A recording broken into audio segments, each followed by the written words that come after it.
7 years waiting for their miracle baby. The moment she told him she was pregnant again, he said, "I'm done. Pack your bags." Their 5-year-old daughter was fighting cancer in the hospital. He looked at his dying child and said, "Maybe this wasn't meant to be. Maybe she's not worth saving." He threw his pregnant wife into the rain, locked the doors, and brought another woman into their bed that same week. He told everyone she was the problem, called her broken, useless, a burden he'd finally escaped. What he didn't know, she'd just inherited $10 billion that morning. And the empire he thought was his? She owned every single piece of it. He just destroyed his entire life, and he had no idea. Welcome back, family. Before we start, real talk, 90% of you aren't subscribed. If you've been binge-watching these stories, hit that subscribe button right now. Drop a comment with where you're watching from. It takes 2 seconds. Now let's get into this story. 7 years. 7 long years of empty cradles and whispered prayers that echoed through their small bedroom every night. 7 years of Lydia's tears soaking into Elias's shoulder while he promised her, "God will answer us. I know he will." Every negative test felt like a door slamming shut on their dreams, but they refused to let go. They prayed together every morning before dawn, their voices rising like incense toward heaven, believing that somewhere in the mystery of faith, their miracle was waiting.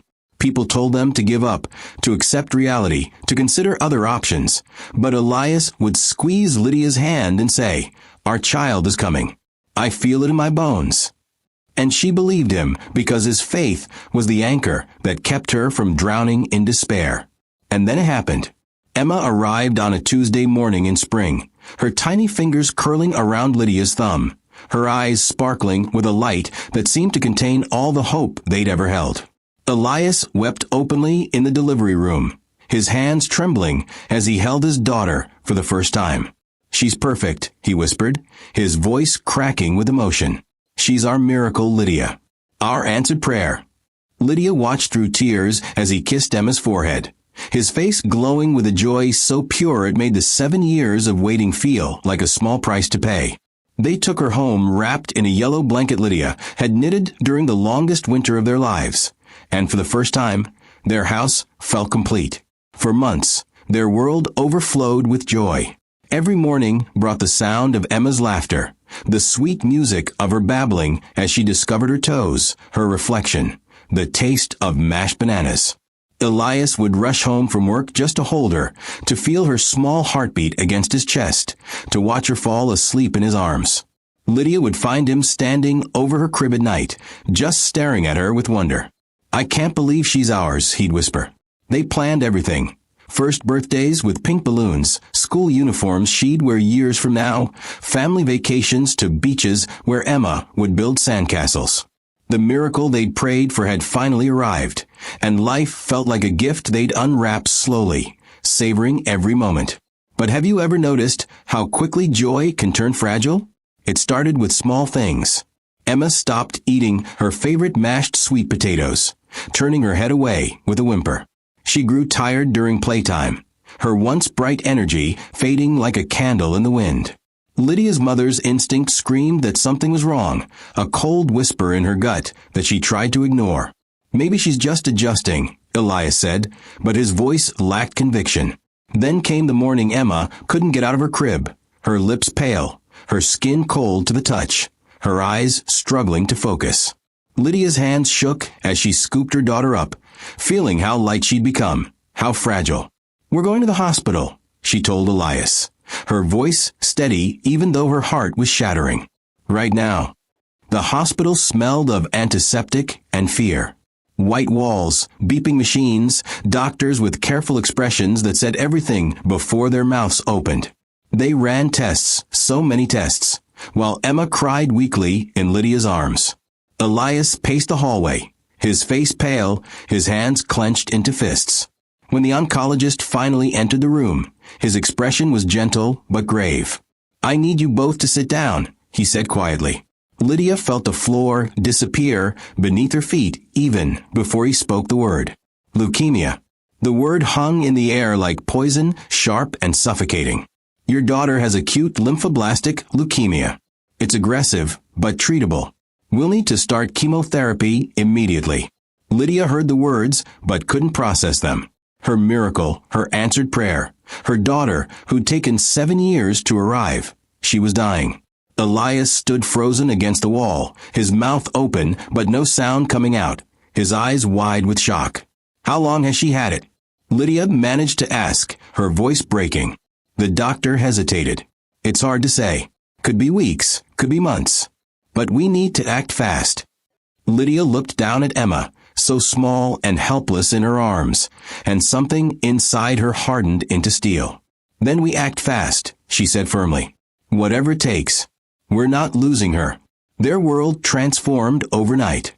The nursery they decorated with such love became a place they avoided, its cheerful yellow walls now mocking them with memories of innocence. Hospital corridors became their new reality, sterile, cold, filled with the rhythmic beeping of monitors and the hushed conversations of nurses who'd seen too many children slip away. Emma's tiny body, once so full of life, now lay still against white sheets, needles piercing her delicate skin, poison pumped into her veins to fight the poison already there. Lydia never left her side. She sang lullabies through tears, whispered stories about princesses who conquered dragons, and promised Emma that everything would be okay even when she didn't believe it herself. She memorized every beep of the machines, learned medical terms she never wanted to know, became an expert in blood counts and treatment protocols. She slept in a chair beside Emma's bed, ate hospital cafeteria food without tasting it, and prayed until her voice went hoarse. But Elias began to change. At first, it was subtle, arriving late to appointments, standing in the doorway instead of sitting beside Emma's bed, eyes that no longer met Lydia's when doctors delivered updates. He stopped holding Emma during treatments, stopped reading her bedtime stories, stopped touching Lydia altogether. The man who'd once held her hand through 7 years of disappointment now couldn't seem to look at her without something dark flickering across his face. Lydia noticed but said nothing, telling herself he was processing grief differently, that he needed time, that the man she loved was still in there somewhere. But doubt crept in like shadows at dusk, cold and creeping. One evening, after a particularly brutal chemotherapy session that left Emma vomiting and crying for hours, Lydia found Elias standing by the hospital window, staring out at the parking lot with empty eyes. Emma had finally fallen asleep, exhausted and pale, her small chest rising and falling in shallow breaths. Lydia approached him carefully, her body aching with exhaustion, reaching for his hand the way she used to when the world felt too heavy. He pulled away. The rejection was swift, deliberate, and it hit her like a slap. Elias. Her voice was barely a whisper, confusion flooding through her. Talk to me, please. He turned slowly, and the look in his eyes made her blood run cold. There was something there she'd never seen before, shame, resentment, something dark and unrecognizable that didn't belong in the face of the man she'd married. It's a girl, he said quietly, the words falling like stones between them. Lydia blinked, her mind struggling to understand what he meant. What? Her voice trembled.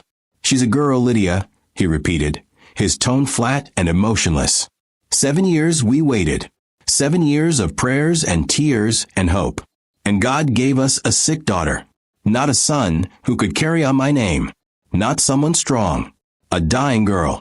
The words hit her like physical blows, each one sharper than the last. She stumbled backward, her hand instinctively moving to her throat, struggling to breathe. How can you say that? Her voice cracked with disbelief. She's our daughter. Our miracle. The child we prayed for. Is she? He laughed, but there was no humor in it, only bitterness that dripped like poison. What kind of miracle is this, Lydia? Watching her waste away in a hospital bed? Spending everything we have on treatments that might not even work?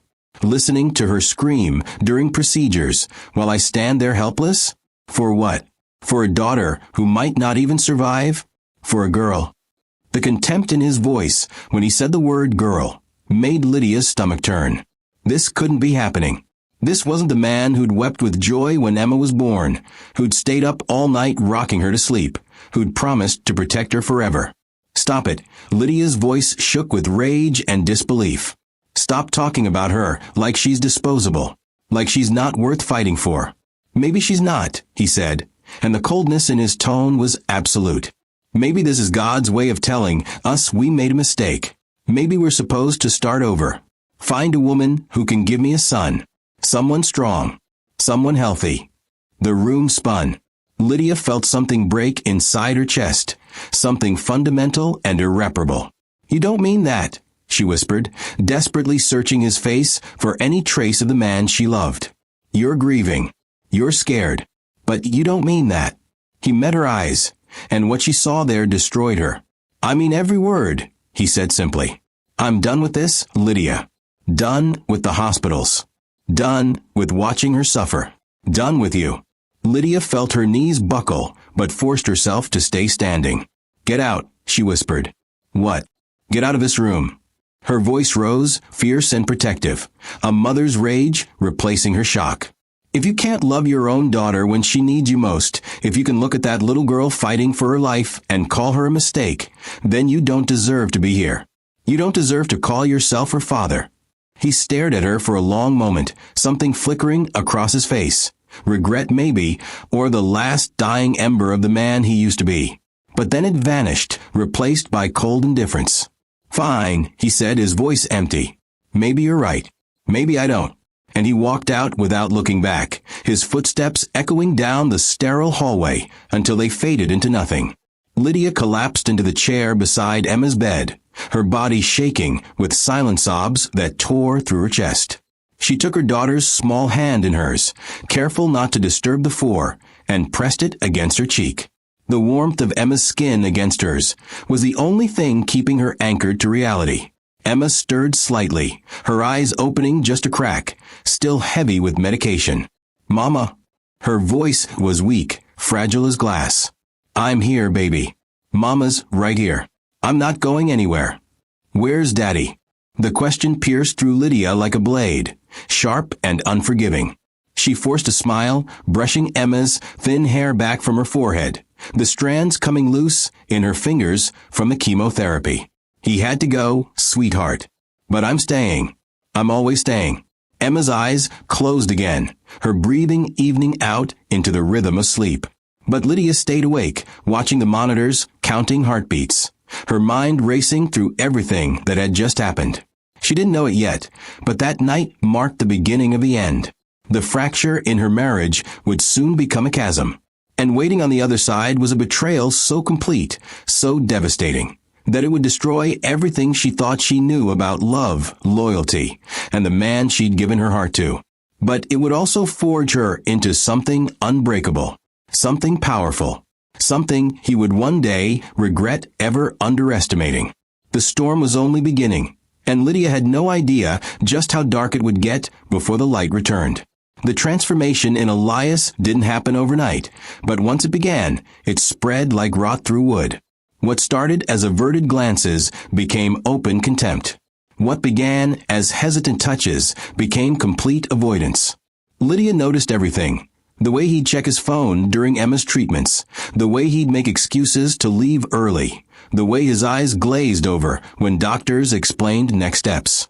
She told herself it was grief, that men processed pain differently, that he just needed time to adjust to their new reality. But deep down, in the place where truth lives, before we're ready to face it, she knew something darker was taking root. The hospital visits became a lonely ritual. Lydia would arrive at dawn, spend 12 hours by Emma's bedside, singing songs and reading stories, while poison dripped into her daughter's veins. Elias would show up around dinner time, stand in the doorway for 15 minutes, then leave claiming he had work emergencies. I'm providing for us, he'd say defensively when Lydia's eyes questioned him. Someone has to keep the money coming in for all these bills. It was logical, reasonable even, but it felt like an excuse wrapped in responsibility. Emma would reach for him with weak arms, calling Daddy stay, and he'd kiss her forehead quickly, promise to come back soon, then disappear before the hurt in her eyes could guilt him into staying. Have you ever watched someone you love choose to walk away from someone who needs them? It's a special kind of heartbreak that leaves scars you can't see. Then Marcus arrived, and everything accelerated toward destruction. He appeared at their house one evening when Lydia had brought Emma home for a brief respite between treatment rounds. Emma was sleeping in her room, and Lydia was in the kitchen preparing bland foods her daughter might be able to keep down. She heard voices in the living room, Elias and someone else, a man with a smooth, confident voice that carried authority. Lydia wiped her hands and moved toward the doorway, staying just out of sight. "You look terrible, brother," the stranger said, and Lydia recognized him as Marcus, Elias's old college friend she'd only met twice before. "This situation is destroying you." Elias's voice was heavy with exhaustion. "I don't know what to do anymore. Every day at that hospital feels like dying slowly. Watching Emma suffer, seeing Lydia's accusing eyes, knowing we're drowning in debt for a daughter who might not even make it." The words cut through Lydia like glass, but she forced herself to stay silent, to listen. "Then stop," Marcus said simply, and Lydia heard ice clinking in a glass. "Stop what?" Elias asked. "Stop torturing yourself. Stop pretending this is the life you signed up for. You wanted a son, didn't you? Someone to carry your name, to build something with, to make you proud. Instead you got a sick daughter and a wife who's so focused on her that she's forgotten you exist." Lydia's hands clenched into fists, her nails digging into her palms. How dare he? But Elias didn't defend her. He didn't defend Emma. He just sighed heavily, and in that sigh, Lydia heard surrender. "What are you suggesting?" Elias asked quietly. Marcus's voice dropped lower, conspiratorial and poisonous. "I'm suggesting you deserve happiness. Real happiness. There are women out there who could give you what you want, a healthy son, a fresh start, a life without all this pain and debt. You're still young, Elias. You could start over. Leave this burden behind and build the family you actually wanted." Lydia felt the world tilt beneath her feet. She gripped the doorframe to steady herself, her breath coming in short gasps. This couldn't be real. Marcus couldn't actually be telling her husband to abandon his dying daughter and pregnant wife. Because yes, Lydia was pregnant again, 8 weeks along, something she discovered just days ago and hadn't yet told Elias because the timing never felt right. She'd planned to tell him tonight, hoping the news might bring back some of the man she'd married. But now, listening to this conversation, she realized she might be carrying a child into a family that was already dissolving. "I can't just leave them," Elias said, but his voice lacked conviction. "Why not?" Marcus pressed. "What's really keeping you there? Obligation? Guilt? Those aren't reasons to sacrifice your whole life, brother. The girl might not survive anyway. The doctors said as much, didn't they? And Lydia, well, she'll find a way. Women always do. But you'll waste your best years playing nurse to a dying child and husband to a woman who resents you for not being enough." "She doesn't resent me," Elias said weakly. "Doesn't she? When's the last time she looked at you with anything other than disappointment? When's the last time she made you feel like a man instead of a failure?" The silence that followed was answer enough. Lydia backed away from the doorway, her hand over her mouth to muffle the sob threatening to escape. She stumbled into Emma's room and collapsed into the chair beside her sleeping daughter. Emma's chest rose and fell peacefully, her face pale but serene in sleep. Lydia touched her daughter's hand, so small and fragile, and made a silent vow. Whatever happened, wherever this nightmare led, she would protect this child. She would fight for her with every breath in her body, even if she had to do it alone. The next 3 weeks passed in a fog of dread and determination. Elias became a ghost in his own home, present but absent, physically there but emotionally gone. He stopped asking about Emma's treatments. He stopped sleeping in their bed, claiming the couch was more comfortable. He started taking phone calls in private, speaking in hushed tones that made Lydia's skin crawl. Marcus visited more frequently, always with that smooth smile and those calculating eyes. Lydia tried to talk to Elias, tried to bridge the growing chasm between them. "We need to talk," she'd say, and he'd respond, "Not now, Lydia. I'm tired." Or, "Can it wait? I have to make a call." Or simply, "What's the point?" Each rejection was a nail in the coffin of their marriage. Then came the day that shattered everything. Lydia returned from Emma's chemotherapy session, a brutal 6-hour ordeal that left her daughter vomiting and crying, to find her belongings packed in boxes stacked by the front door. She stood there frozen, Emma limp and exhausted in her arms, staring at the evidence of her husband's betrayal. The door opened behind her and Elias stepped out, his face set in hard lines that made him look like a stranger. "What is this?" Lydia's voice was barely a whisper. "What does it look like?" His tone was cold, detached, rehearsed. "I'm done, Lydia. I can't do this anymore." Emma stirred weakly in her mother's arms. "Daddy." Her small voice was confused, frightened. Elias didn't even look at her. "You're throwing us out?" Lydia's voice rose, disbelief giving way to anger. "Your daughter is sick. I'm your wife.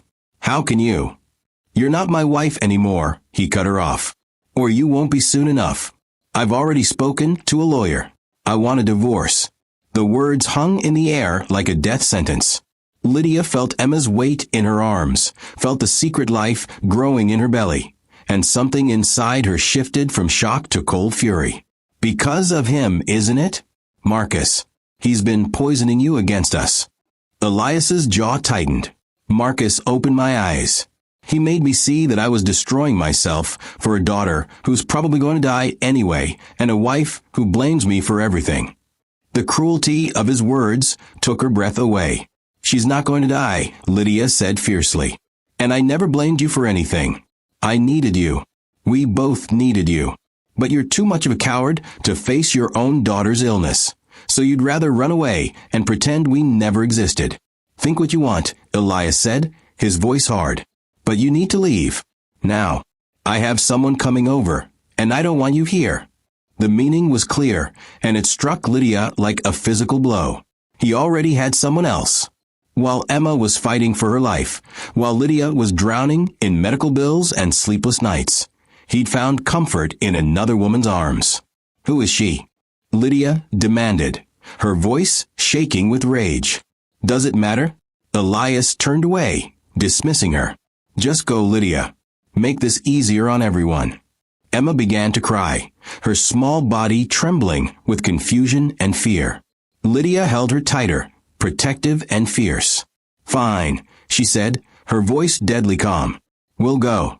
But mark my words, Elias, you're going to regret this.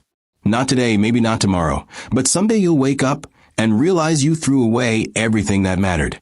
And when that day comes, don't you dare come looking for us." She turned and walked away, her boxes awkwardly balanced, Emma clinging to her neck, tears streaming down both their faces. The rain started as she reached the sidewalk, cold and merciless, soaking them within seconds. Lydia didn't look back. She couldn't. Because if she did, she might break completely. And she couldn't afford to break. Not when Emma needed her. Not when she had another child depending on her. She kept walking, one foot in front of the other, into an uncertain future that suddenly felt more terrifying than any diagnosis. But what Elias didn't know, what Marcus couldn't have predicted, was that Lydia carried more than just Emma and an unborn child into that storm. She carried a strength forged in fire, a determination born of desperation, and a secret that would soon change everything. The man who just discarded her like trash had made the biggest mistake of his life.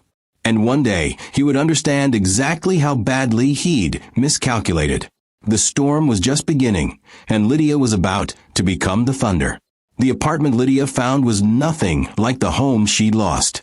It sat on the 3rd floor of a building that had seen better decades, with peeling paint on the walls and a radiator that clanked through the night like a ghost rattling chains. The landlord, a tired woman with kind eyes, had waived the security deposit when she saw Emma's pale face and Lydia's desperate expression.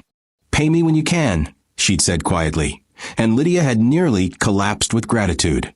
The apartment had 2 small bedrooms, a kitchen barely big enough to turn around in, and windows that overlooked a parking lot where streetlights flickered like dying stars.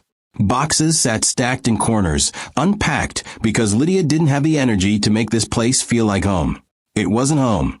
It was survival. But have you ever noticed how the smallest spaces can hold the biggest transformations? Emma's room became Lydia's entire world. She'd painted one wall herself, a soft lavender that took 3 coats to cover the stained beige underneath, and hung glow-in-the-dark stars on the ceiling so Emma could fall asleep under a galaxy of her own. The hospital bed the insurance company provided took up most of the space, surrounded by medical equipment that beeped and hummed through the nights. Lydia learned to change for bags, monitor oxygen levels, and recognize the subtle signs that Emma's body was rejecting treatment. She became a nurse, mother, and warrior all at once, sleeping in a chair beside Emma's bed because she couldn't bear to be more than arm's reach away. Every morning she'd wake with her neck aching and her back screaming, but she'd smile when Emma's eyes opened and say, "Good morning, sunshine. Today's going to be a good day." The pregnancy complicated everything. Morning sickness hit her like waves during Emma's treatments, forcing her to excuse herself to vomit in hospital bathrooms while trying to maintain composure. Her body was exhausted, running on nothing but determination, and the protein bars nurses would slip her with sympathetic looks. She couldn't afford prenatal vitamins, so she ate carefully, stretching every dollar to cover both Emma's special dietary needs and her own. At night, she'd place her hand on her growing belly and whisper to the child inside, "I'm sorry you're coming into this mess, Gabriel. I'm sorry your father doesn't want you. But I promise you something. I'm going to make sure you grow up knowing you're loved. You and your sister both. No matter what it takes." Did she know it was a boy? No. But somehow, in her heart, she did. She named him Gabriel because it meant God is my strength, and God was all she had left. The loneliness was crushing. The friends from her old life had disappeared when Elias left, choosing sides or simply not knowing what to say to a woman whose tragedy was too heavy to carry in casual conversation. Lydia spent days talking to no one but Emma and the medical staff, her voice growing hoarse from reading stories aloud and singing lullabies to keep her daughter's spirits up. She'd catch herself looking at her phone, hoping Elias might call to check on Emma, to ask if his daughter was still alive, to show even the smallest shred of humanity. The phone never rang. Marcus had done his work well, and whatever heart Elias once had was now stone. But Lydia discovered something in that isolation. She didn't need him. The realization came slowly, like dawn breaking after the longest night. She was stronger than she'd ever known. Every bill she paid with money scraped together from odd jobs. Every treatment she navigated alone. Every night she held Emma through pain that made her daughter scream. All of it forged her into something unbreakable. Then came the letter that changed everything.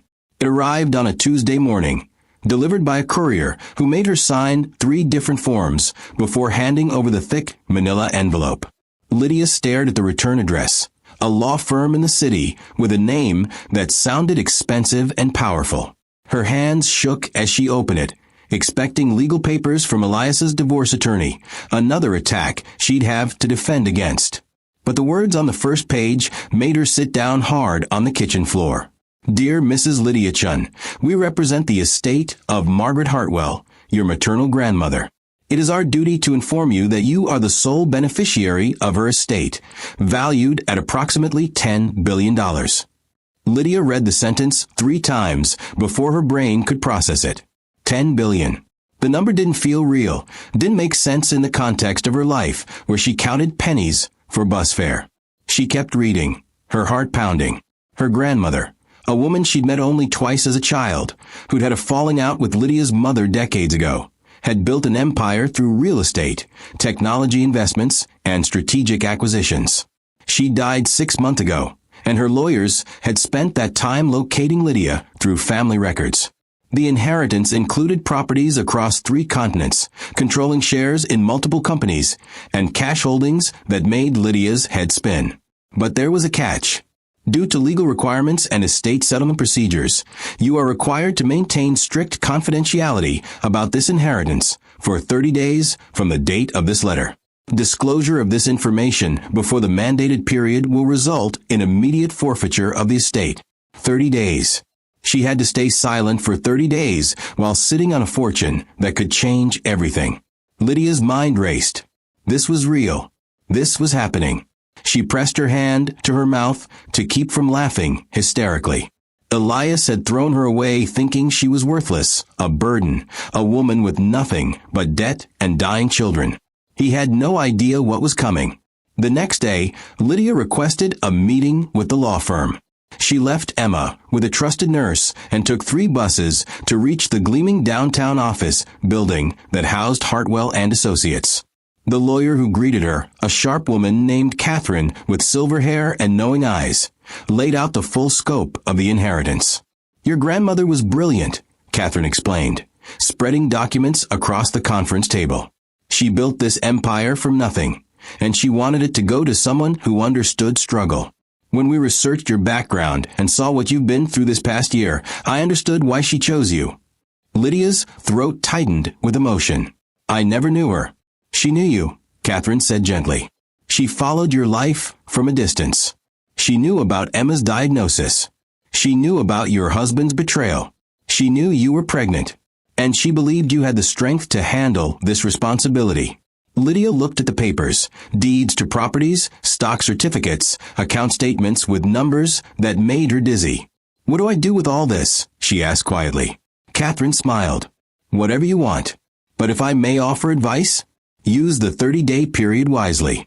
Learn the business, understand your assets, and plan your next moves carefully. Your grandmother didn't just leave you money, Lydia. She left you power. And power used correctly can change everything."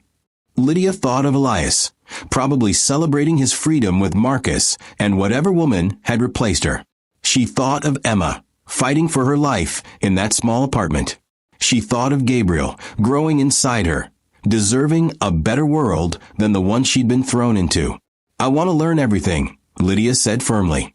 "Every business, every property, every investment. I want to understand exactly what I'm working with." Catherine's smile widened. "Then let's get started." The 30 days became a period of intense education and strategic planning. Lydia spent every moment Emma was sleeping or stable studying her grandmother's empire.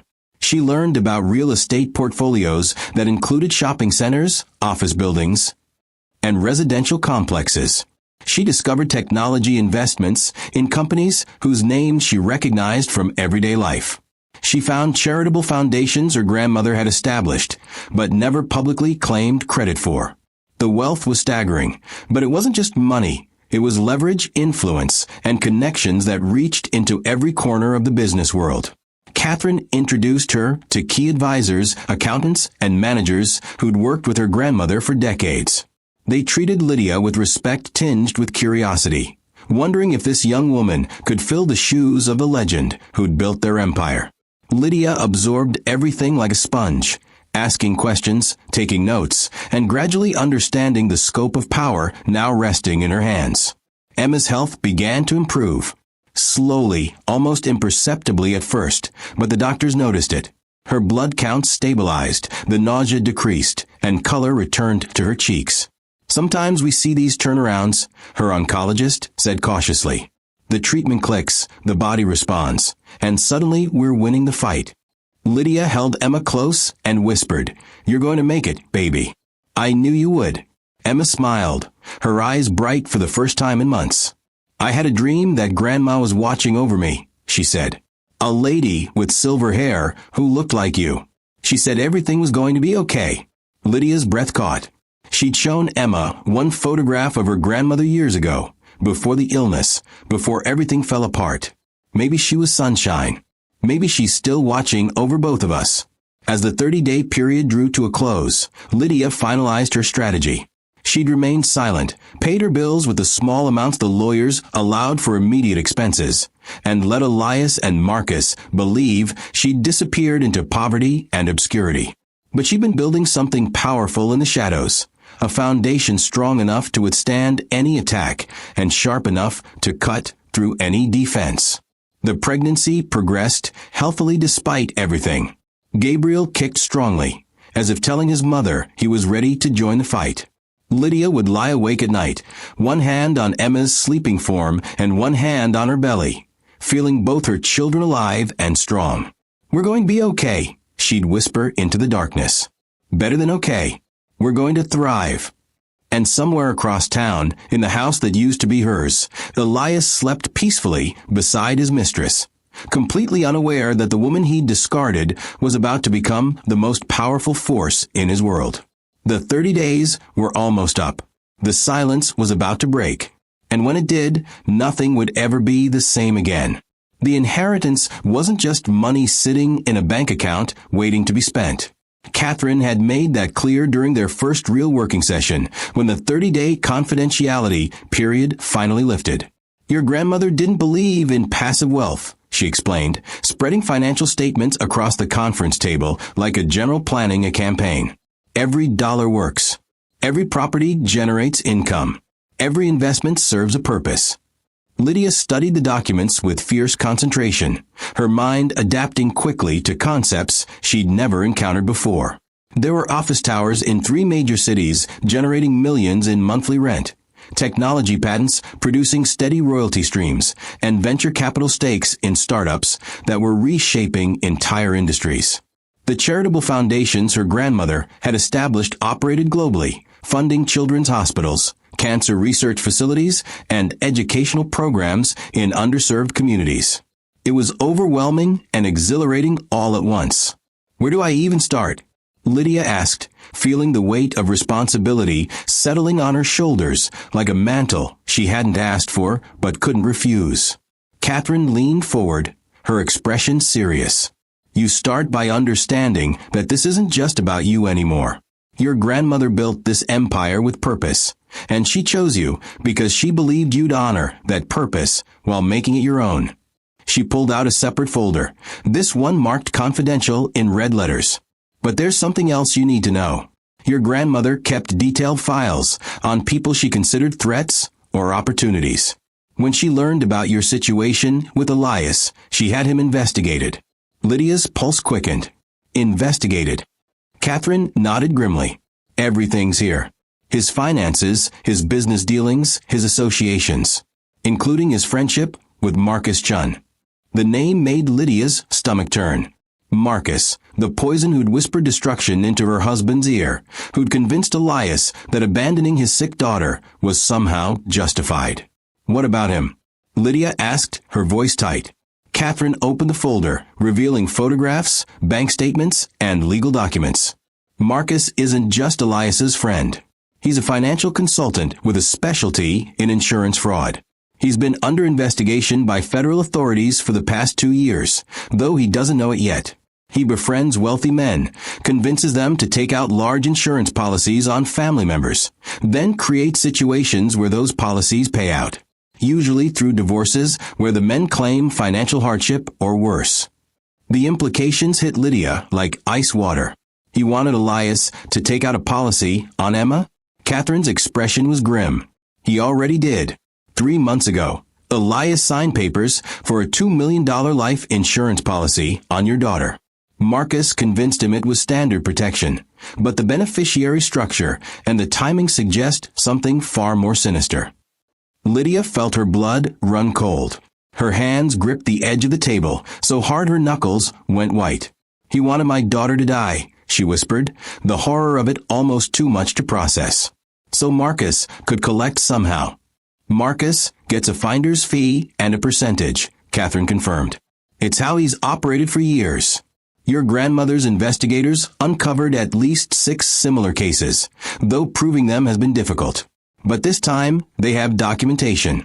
They've been building a case, and they're almost ready to move.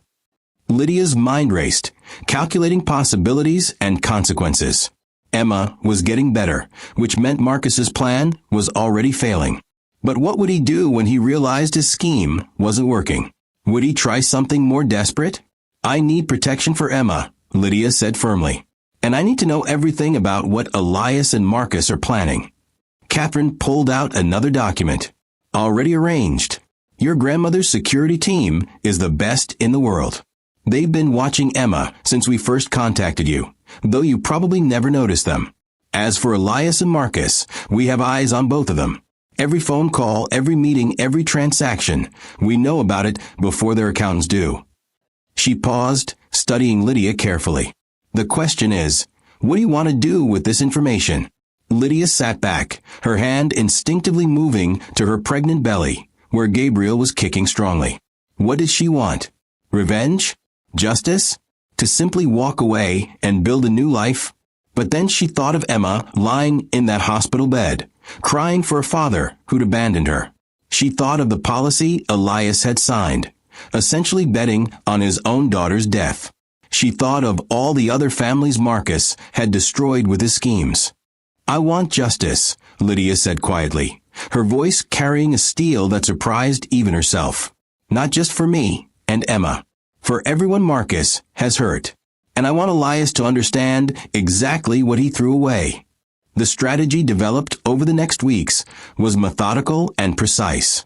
Catherine connected Lydia with financial advisors who began showing her the full scope of her holdings.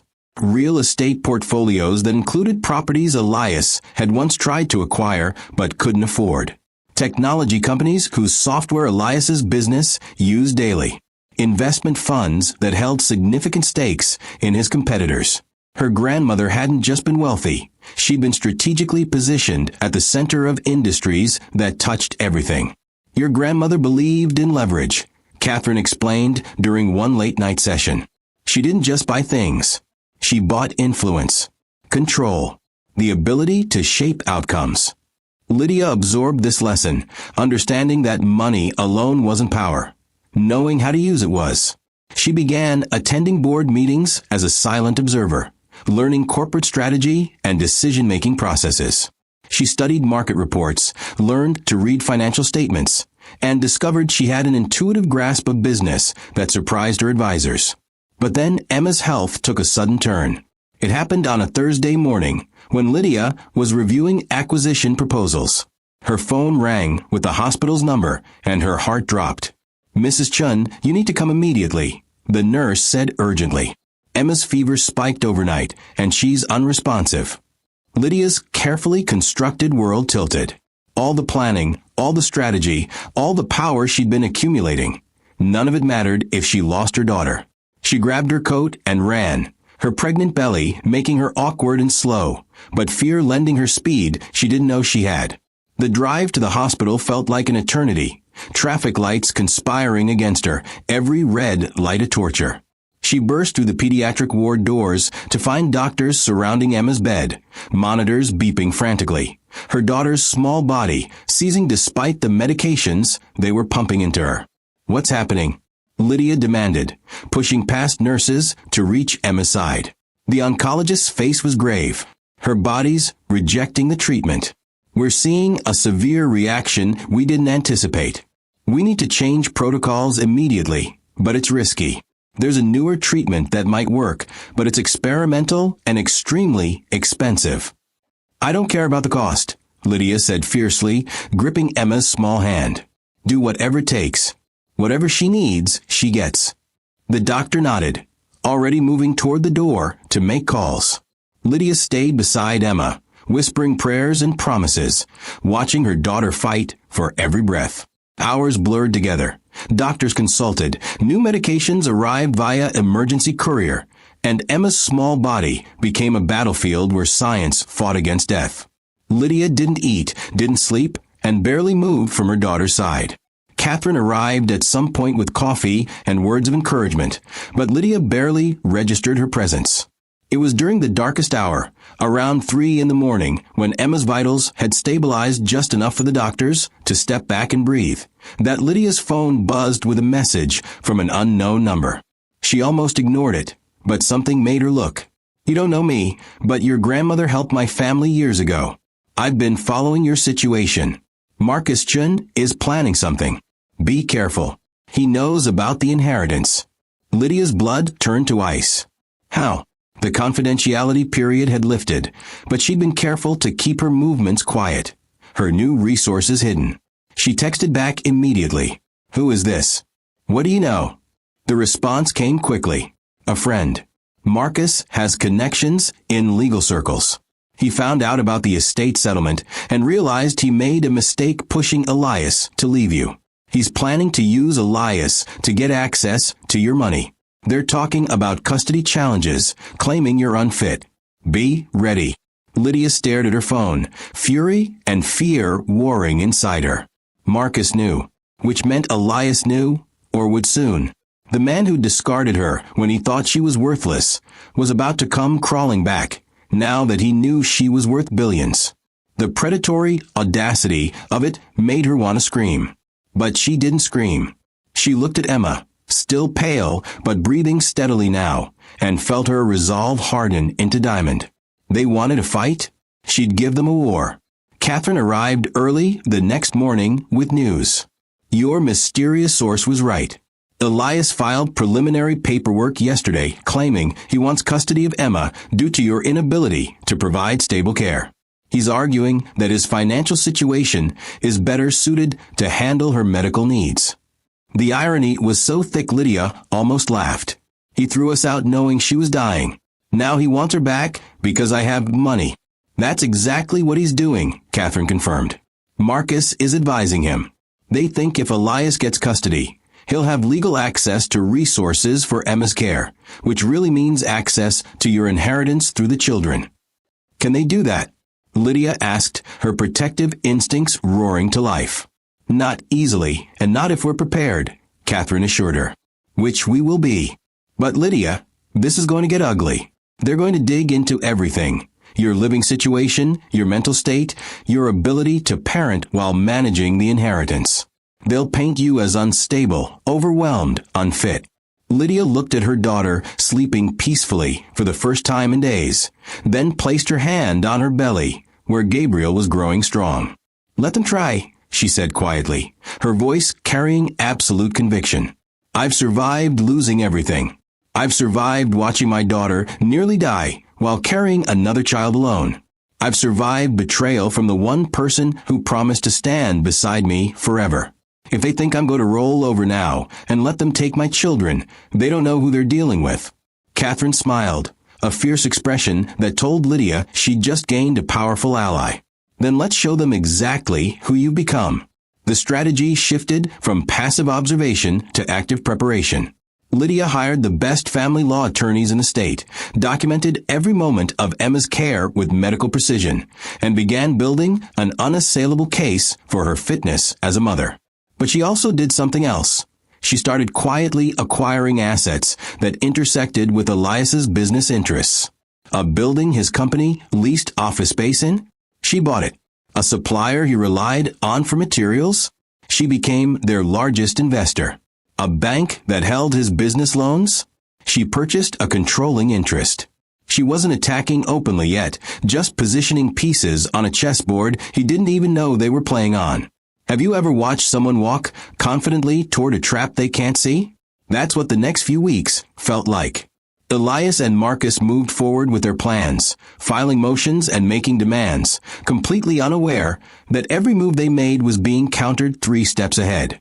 Lydia attended every court hearing in simple clothes, her pregnant belly visible, her demeanor calm and composed. She spoke respectfully to judges, provided impeccable documentation, and let her actions speak louder than any words could. Emma continued improving, the experimental treatment working better than anyone hoped, and Lydia made sure every doctor's report went into the legal file. But the real game hadn't started yet. That would come soon, when Lydia was ready to reveal just how thoroughly she'd outmaneuvered them. For now, she played the role of struggling single mother, letting them underestimate her, letting them believe their plan might actually work. Because the higher their confidence climbed, the harder they would fall when the truth finally came crashing down. And Lydia was patient. She'd learned patience in hospital rooms and lonely nights. She'd learned strategy from her grandmother's empire. She'd learned strength from watching her daughter fight death and win. Marcus and Elias thought they were hunting wounded prey. They had no idea they were walking straight into the jaws of a predator who'd been shaped by fire and forged into something unbreakable. The trap was set. The players were in position. And soon, very soon, the whole carefully constructed house of cards they'd built would collapse in the most spectacular way possible. The invitation arrived on cream-colored cardstock with elegant gold lettering that spoke of wealth and prestige. You are cordially invited to the annual Hartwell Foundation Gala, celebrating hope and healing for children battling serious illness. Lydia held it in her hands, feeling the weight of what this moment represented. This wasn't just a charity event. It was the stage where she would step out of the shadows and into the light, revealing to the world exactly who she'd become. Catherine stood beside her in the Foundation's headquarters, a gleaming office building that now bore Lydia's name as CEO and primary benefactor. "Are you ready for this?" Catherine asked gently. "Once you walk through those doors, there's no going back. Everyone will know." Lydia looked at the invitation, then at the photograph on her desk, Emma smiling brightly in her hospital bed, healthy and vibrant after months of treatment that had finally turned the tide. "I'm ready," she said firmly. It's time they understood what they threw away. The gala preparations consumed the next 3 weeks. Lydia worked with event planners to craft every detail with surgical precision, from the guest list that included the city's most influential business leaders and media figures, to the program that would showcase the Foundation's work helping children just like Emma. But beneath the surface of charity and celebration, Lydia was orchestrating something far more strategic. She'd made sure certain names appeared on that guest list: Elias Chen and Marcus Chen, invited as local business leaders committed to children's welfare. The irony was so thick it could choke, but that was exactly the point. She wanted them there, wanted them comfortable and confident, walking into her world completely unaware of what was waiting. Catherine had questioned the decision. "Are you sure about inviting them? It could backfire." But Lydia's eyes had been cold and certain. "I want them to see. I want them to understand. And I want witnesses when the truth comes out." Gabriel was born 2 weeks before the gala, arriving on a crisp autumn morning with lungs that announced his presence to the entire maternity ward. Lydia held her son for the first time and wept with relief and joy. He was perfect, healthy, strong, everything Elias had claimed to want but had abandoned before he even arrived. Emma, now in remission and glowing with health, visited the hospital and held her baby brother with a gentleness that broke and healed Lydia's heart simultaneously. "He looks like Daddy," Emma said innocently, and Lydia had to swallow the bitter response that rose in her throat. "He looks like himself," she said instead. "He's his own person, and he's going to be amazing." The nurses who'd watched Lydia struggle through pregnancy alone, while caring for a sick daughter, treated Gabriel's birth like a victory they'd all won together. One older nurse, named Patricia, squeezed Lydia's hand and whispered, "You did it, honey. You survived everything they threw at you, and you came out stronger. That's something to be proud of." The night of the gala arrived wrapped in November cold and crystalline stars. The venue was the grand ballroom of the Meridian Hotel, a space Lydia had chosen specifically because it was owned by her grandmother's real estate portfolio, though that fact wasn't publicly known yet. Crystal chandeliers cast warm light over tables draped in silver and gold, each centerpiece featuring white roses and candles that flickered like prayers. Photographers lined the red carpet outside, their cameras flashing as guests arrived in designer gowns and tailored tuxedos. Lydia had hired a private security team, former Secret Service agents, who moved through the crowd invisibly but efficiently, their presence ensuring everything went exactly according to plan. She'd also arranged for several journalists from major publications to attend, people who specialized in investigative reporting and human interest stories. They didn't know why they'd been invited yet, but they would soon. Lydia arrived deliberately late, making an entrance that was calculated to maximum effect. She wore a midnight blue gown that Catherine had helped her choose, elegant and understated, but clearly expensive. Her hair swept up to reveal the diamond earrings that had belonged to her grandmother. She carried herself with a confidence that came from knowing exactly who she was and what she was worth, not in dollars, but in strength earned through fire. Emma walked beside her in a soft pink dress, her hair grown back in dark curls, looking healthy and happy and alive. Gabriel was home with a trusted nanny, too young for the event, but his presence felt in every breath Lydia took. The photographers went wild, cameras flashing in a frenzy, but Lydia barely noticed. Her eyes scanned the crowd until she found who she was looking for, Elias and Marcus, standing near the bar in expensive suits that couldn't hide the predatory calculation in their expressions. Elias saw her first, and Lydia watched the recognition hit him like a physical blow. His face went pale, his mouth falling open in shock as he took in her transformation. This wasn't the broken, exhausted woman he'd thrown out into the rain. This was someone else entirely, poised, powerful, radiating an authority that made people instinctively step aside as she moved through the room. Marcus grabbed Elias's arm, whispering urgently in his ear, but Elias couldn't look away from Lydia. And then his eyes dropped to Emma, healthy and glowing beside her mother, and something flickered across his face that might have been regret or shame or simply the realization that he'd made a catastrophic mistake. But it was too late for regret. Far too late. Lydia moved to the stage where the evening's program would unfold, greeting guests with warm smiles and gracious words. Every inch the accomplished philanthropist and business leader she'd become. Have you ever watched someone realize they've been outplayed so completely they can't even comprehend the depth of their loss? The program began with a video showcasing the foundation's work, children receiving treatment, families being supported through impossible situations, hope being restored one life at a time. Lydia watched the screen, but she was more aware of Elias and Marcus shifting uncomfortably in their seats, beginning to sense that something was wrong with their calculations. When the video ended, Lydia took the stage to thunderous applause. She stood at the podium, looking out over hundreds of faces, and began to speak. Thank you all for being here tonight. This foundation exists because of a woman who understood that wealth without purpose is meaningless. My grandmother, Margaret Hartwell, built an empire not for herself, but to create lasting change in the world. A murmur rippled through the crowd. The Hartwell name was legendary in business circles, but few had known Margaret had a granddaughter. Lydia saw confusion and curiosity spreading across faces, saw Elias leaning forward in his seat, his expression shifting from shock to something darker. I stand before you tonight not just as Margaret Hartwell's heir, but as a mother who knows personally what it means to watch your child fight for life. Lydia's voice remained steady, but emotion threaded through every word. 10 months ago, my daughter Emma was diagnosed with leukemia. We spent countless days and nights in hospital rooms, fighting for every breath, every heartbeat, every small victory against a disease that tried to steal her from me. She paused, letting that sink in, watching the audience's faces soften with sympathy. During that time, I learned who truly stands beside you when darkness falls. I learned the difference between love that endures and loyalty that crumbles under pressure. I learned that sometimes the people you trust most are the ones who betray you deepest. Her eyes found Elias across the room, holding his gaze with unwavering intensity.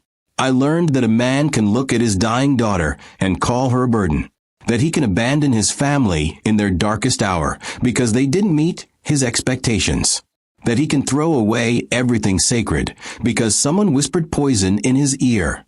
The room had gone absolutely silent. Journalists were leaning forward, sensing a story.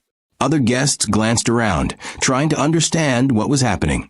Marcus had gone rigid in his seat, his face draining of color as he began to realize this wasn't the charity gala he'd thought he was attending. But I also learned something more important, Lydia continued, her voice growing stronger. I learned that survival isn't just about enduring, it's about transforming. It's about taking the broken pieces of your life and forging them into something unbreakable. She gestured to the screen behind her, and a new presentation began, not of sick children, but of financial statements, property acquisitions, and business holdings. When my grandmother passed away, she left me more than wealth.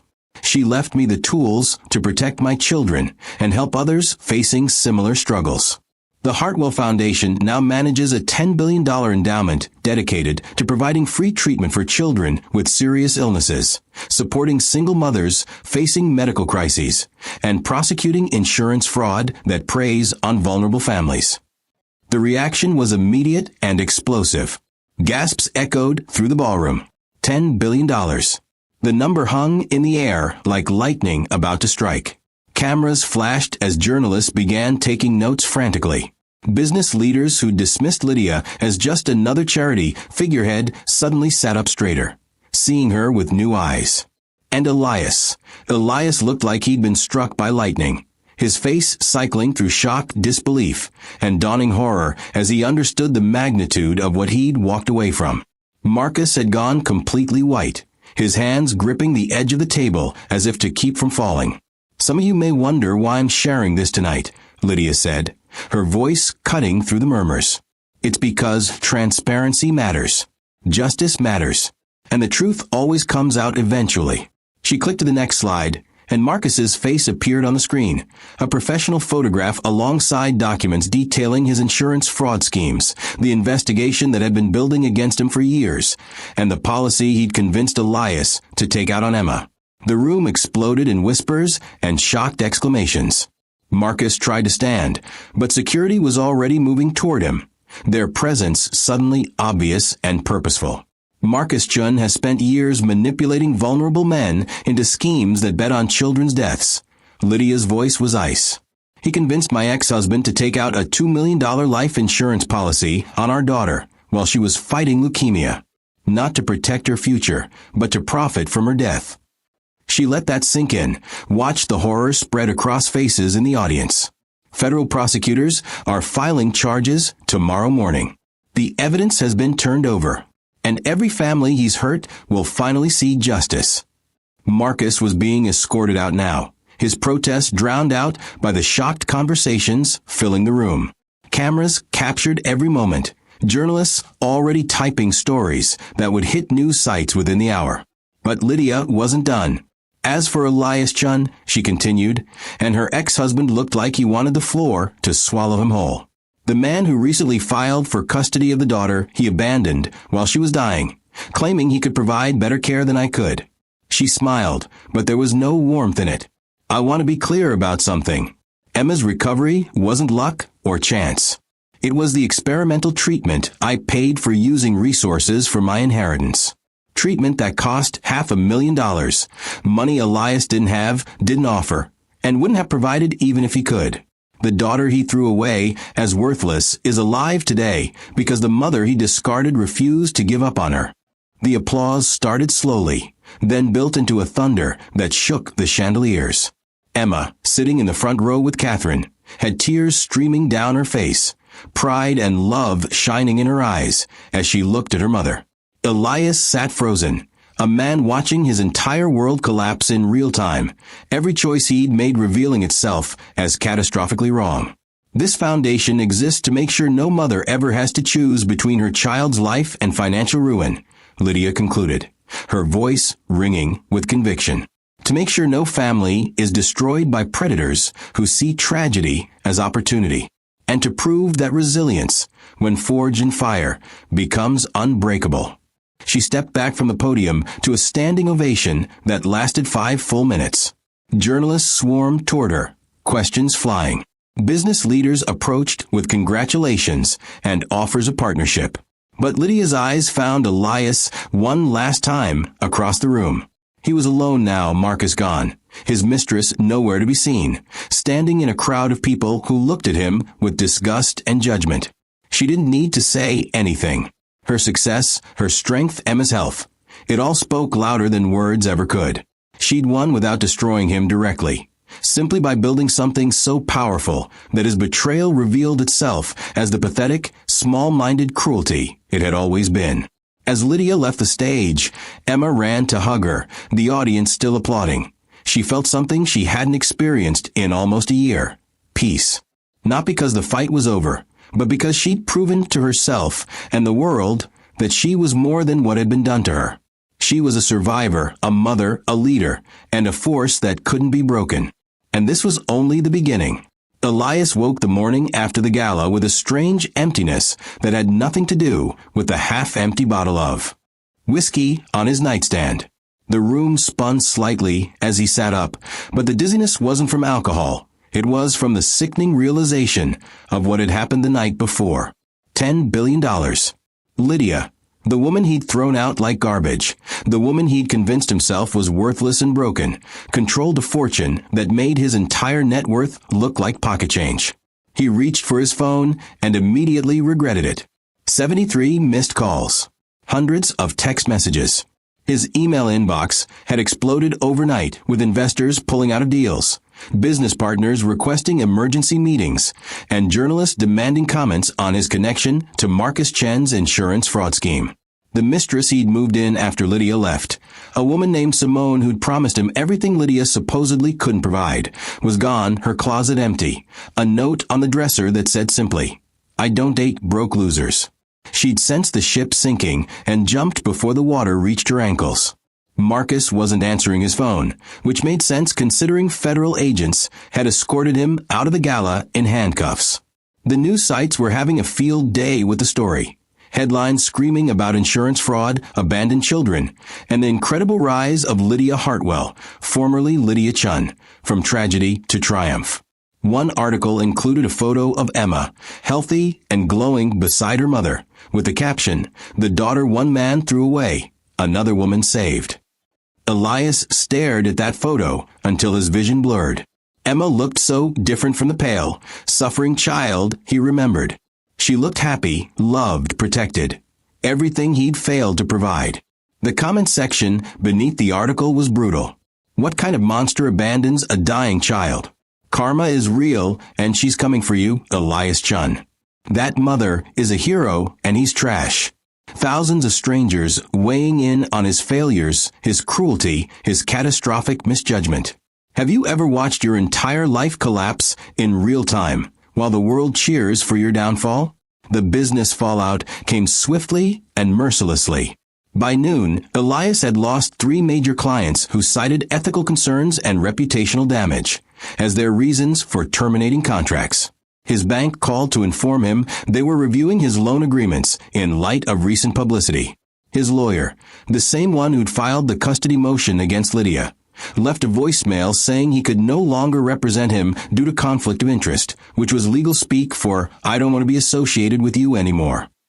Elias sat in his office, a space that suddenly felt too big and too empty, and tried to understand how everything had fallen apart so quickly.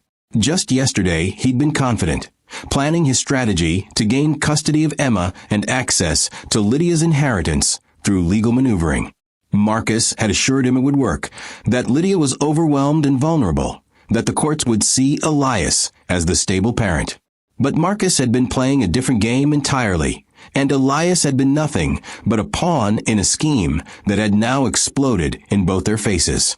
The phone rang, an unknown number, and Elias answered, hoping it was someone who hadn't turned against him yet. "Mr. Chun, this is Detective Sarah Morrison with the Fraud Investigation Unit. We need to speak with you about your relationship with Marcus Chun and an insurance policy taken out on your daughter Emma." Elias's stomach dropped. "I didn't know what he was doing," he said immediately, desperation creeping into his voice. "I signed papers he told me were standard protection policies. I didn't know about any fraud." There was a long pause on the other end. "That may be true, Mr. Chun, but ignorance isn't innocence. You took out a $2 million policy on a terminally ill child you just abandoned.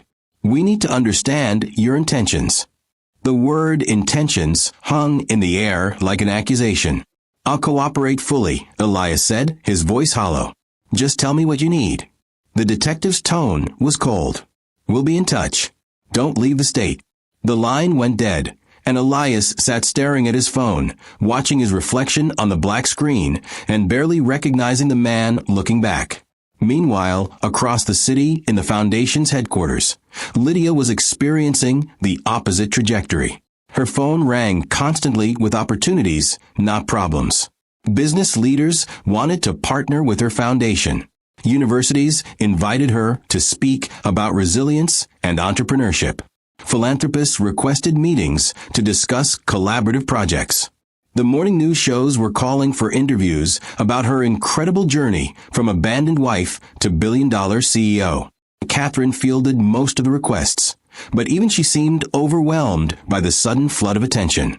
"You've become a symbol," Catherine told her during their morning briefing. "Single mothers see themselves in you. Business women see what's possible. Everyone loves a comeback story, especially one with such clear villains." Lydia understood the media dynamics at play, but she wasn't interested in fame for its own sake. I want to use this attention to actually help people, she said firmly. Every interview should highlight the foundation's work. Every appearance should recruit donors and volunteers.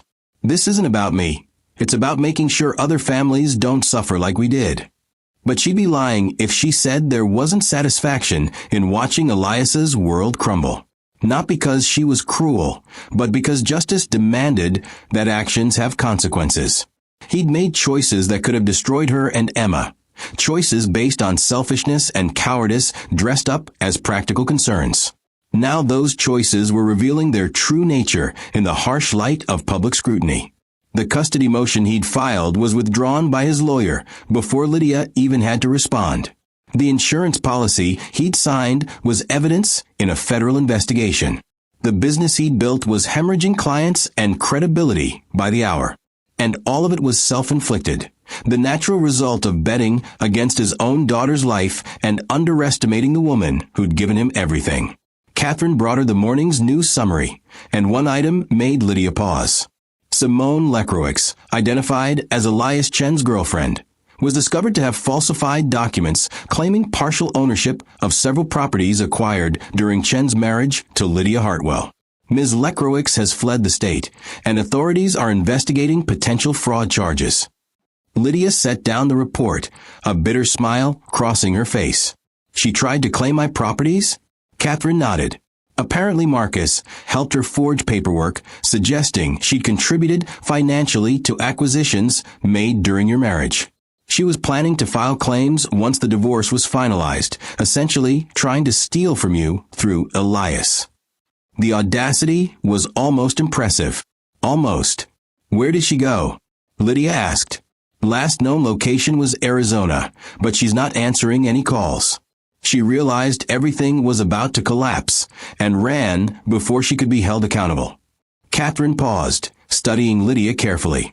How does it feel, watching all of them face consequences? Lydia considered the question honestly. It doesn't feel as good as I thought it would, she admitted quietly. I wanted justice, and I'm getting it. But mostly I just feel tired. Tired of fighting. Tired of being angry. Tired of looking backward instead of forward. She glanced at the photo on her desk, Emma and Gabriel together, Emma holding her baby brother with such gentle protectiveness. I want to focus on them now. Building something good. Making sure their childhood isn't defined by their father's betrayal. But the world wasn't done with Elias yet. By late afternoon, his business partners had called an emergency board meeting to remove him from his own company. The vote was unanimous, 8-0, with one abstention that didn't matter. Due to reputational damage and ethical concerns that impact our ability to operate effectively, the board has decided to terminate your position as CEO and primary shareholder, effective immediately. The words came from Thomas, a man Elias had considered a friend, delivered in a conference room that felt more like a courtroom. You can't do this, Elias protested, his voice cracking. I built this company from nothing. It's mine. Thomas's expression was cold. You built it during your marriage to Lydia Chun, now Lydia Hartwell. Given the circumstances of your divorce and abandonment of your family, there are legal questions about asset division that make your continued leadership untenable.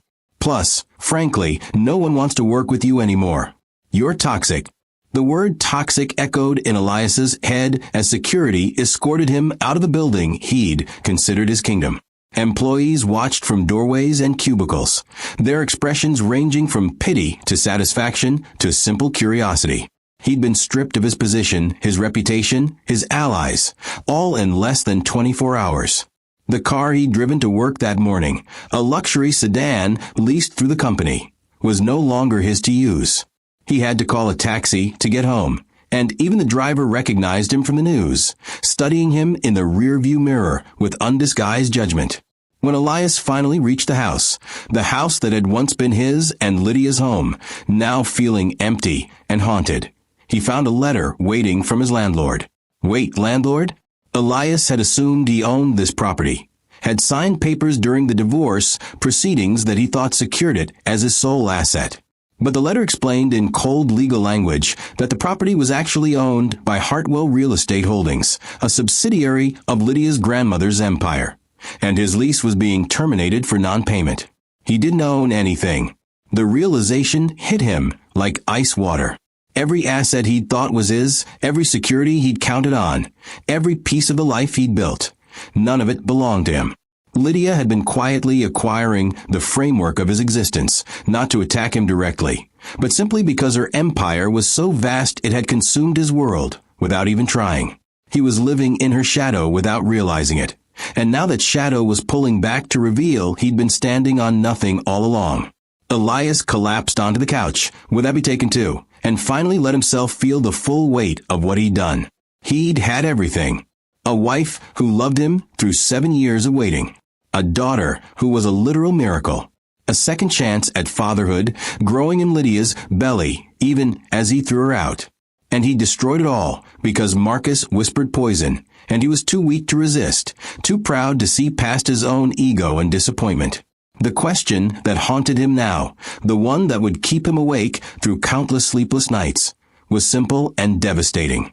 What if he'd stayed? What if he'd held Emma's hand through her treatments instead of running away? What if he'd supported Lydia instead of abandoning her? Would she have shared the inheritance with him? Would they have built something together? Would his children know him as a father instead of the man who threw them away? The answers didn't matter now, because he'd never get the chance to find out. He'd made his choices, and choices have consequences that compound like interest on a debt you can never repay. Marcus was facing federal charges that could mean decades in prison. Simone had fled like the opportunist she'd always been. And Elias? Elias was simply alone, watching the empire he thought he'd built reveal itself as a house of cards that had been balanced on foundations someone else owned. Have you ever realized too late that the life you were so desperate to escape was actually the only real thing you ever had? That night, unable to sleep, Elias did something he hadn't done in almost a year. He drove past the hospital where Emma had spent so many months fighting for her life. The building was lit up against the dark sky, windows glowing with the light of medicine, and hope working through the night. He imagined Lydia in there, holding Emma's hand, whispering promises and prayers, carrying Gabriel in her belly while fighting to save their daughter. He'd thought he was escaping a burden. He'd actually been abandoning a miracle. The weight of that realization was crushing, and for the first time since the gala, Elias wept. Not tears of self-pity, though those were certainly mixed in, but tears of genuine remorse for the pain he'd caused and the life he'd destroyed through his own arrogance and weakness. But tears change nothing. Regret repairs nothing. And Lydia had moved so far beyond him that his remorse was just another irrelevant emotion in a story that no longer included him. The collapse was complete. And the woman he'd underestimated had barely lifted a finger to make it happen. She'd simply built something so powerful that his downfall became inevitable the moment he stepped away from her. Lydia stood in her grandmother's private archive room, a space that existed in legal documents, but had never been physically visited until now. The key had arrived 3 weeks after the gala, delivered by a lawyer so old he remembered her grandmother as a young woman. She said you'd know when to use this, he told Lydia, pressing the brass key into her palm with fingers that trembled slightly. She said you'd be the one who deserved it. The room was smaller than Lydia expected, barely larger than a walk-in closet, but what it lacked in size it compensated for in power. File boxes lined metal shelves from floor to ceiling, each labeled with dates, names, and cryptic reference numbers that meant nothing until you understood the system. Lydia's grandmother had been methodical, obsessive even, about documentation. Every business dealing, every personal slight, every favor owed and debt unpaid, all of it recorded, verified, and stored like ammunition waiting for the right war. Catherine stood beside her, reading through a folder marked Chun Family Assets and Obligations, 1997 to 2024. Her expression shifted from curiosity to shock to something close to fear. Lydia, do you understand what you're holding? She looked up, her voice barely above a whisper. Your grandmother owned the building where Elias's first business was located. She owned the company that financed his expansion in 2019. She owned the shell corporation that Marcus used to funnel insurance premiums. Lydia felt the words settle over her like a revelation she should have seen coming. She was watching him the entire time. Catherine nodded slowly, flipping through pages of surveillance reports, financial audits, and notarized affidavits. She was watching everyone connected to you. The moment you married Elias, he became part of her network, whether he knew it or not. Every deal he made, every contract he signed, every expansion he celebrated, she had her fingers in all of it, guiding outcomes, creating dependencies. The implications were staggering. Elias hadn't just underestimated Lydia. He'd unknowingly built his entire empire on a foundation controlled by the woman whose granddaughter he'd thrown away. "There's more," Catherine said, pulling out a sealed envelope marked with Lydia's name in her grandmother's distinctive handwriting. Inside was a single letter, dated 3 months before the old woman's death. "My dearest Lydia, if you're reading this, it means you faced betrayal and survived it. The men in our family have always underestimated the women, assuming our strength comes from their permission rather than our own will. I've spent 60 years building safeguards, creating leverage, and ensuring that when the moment came, you would have everything you needed to not just survive, but to dominate. The files in this room represent power that most people never accumulate in 10 lifetimes. Use them wisely. Use them ruthlessly when necessary. And never, ever let anyone make you feel small again. With all my love and absolute confidence in your strength, grandmother." Lydia read the letter twice, her hands steady despite the emotion building in her chest. Her grandmother had known. Somehow, she'd known that this moment would come, that Lydia would need weapons beyond money, tools beyond influence. Have you ever discovered that someone loved you so completely they built your victory before you even knew you were at war? The next file Catherine pulled contained something that made Lydia's breath catch. Marcus Chen's offshore accounts, Catherine read aloud, established in 2018, primary deposits correlating with insurance policy payouts on high-risk clients who died within policy windows. She looked up at Lydia, her expression grim. Your grandmother's investigators documented everything. Marcus wasn't just committing fraud. He was targeting terminally ill children across multiple states, convincing desperate parents to take out policies, then finding ways to delay treatments or redirect care to maximize mortality rates. The evil of it was breathtaking. He was killing children for profit. Lydia asked, her voice hollow. Catherine's jaw tightened. The documentation suggests it, though proving it in court would be complex. But what we have here is enough to bury him for life. Federal prosecutors would fight each other for a case this solid. Lydia thought of Emma, of the delays in treatment that Elias had blamed on hospital inefficiency, of the insurance complications that had seemed like bureaucratic nightmares. "He tried to kill my daughter," she said quietly, the words landing like stones in still water. "And he almost succeeded," Catherine confirmed. "But your grandmother's people were watching. They flagged irregularities in Emma's policy, alerted federal investigators, and created a paper trail that led straight back to Marcus. The gala revelation? That was just the public phase. The real prosecution is happening now behind closed doors, where he can't manipulate narratives or buy his way out." Lydia felt something shift inside her, a final piece of grief transmuting into cold determination.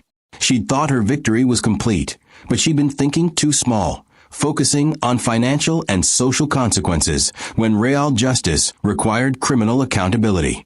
"What else is in these files?" she asked, moving to another shelf. Catherine followed, pulling boxes at random and reading labels aloud. Simone Lekrowick's background and known associates.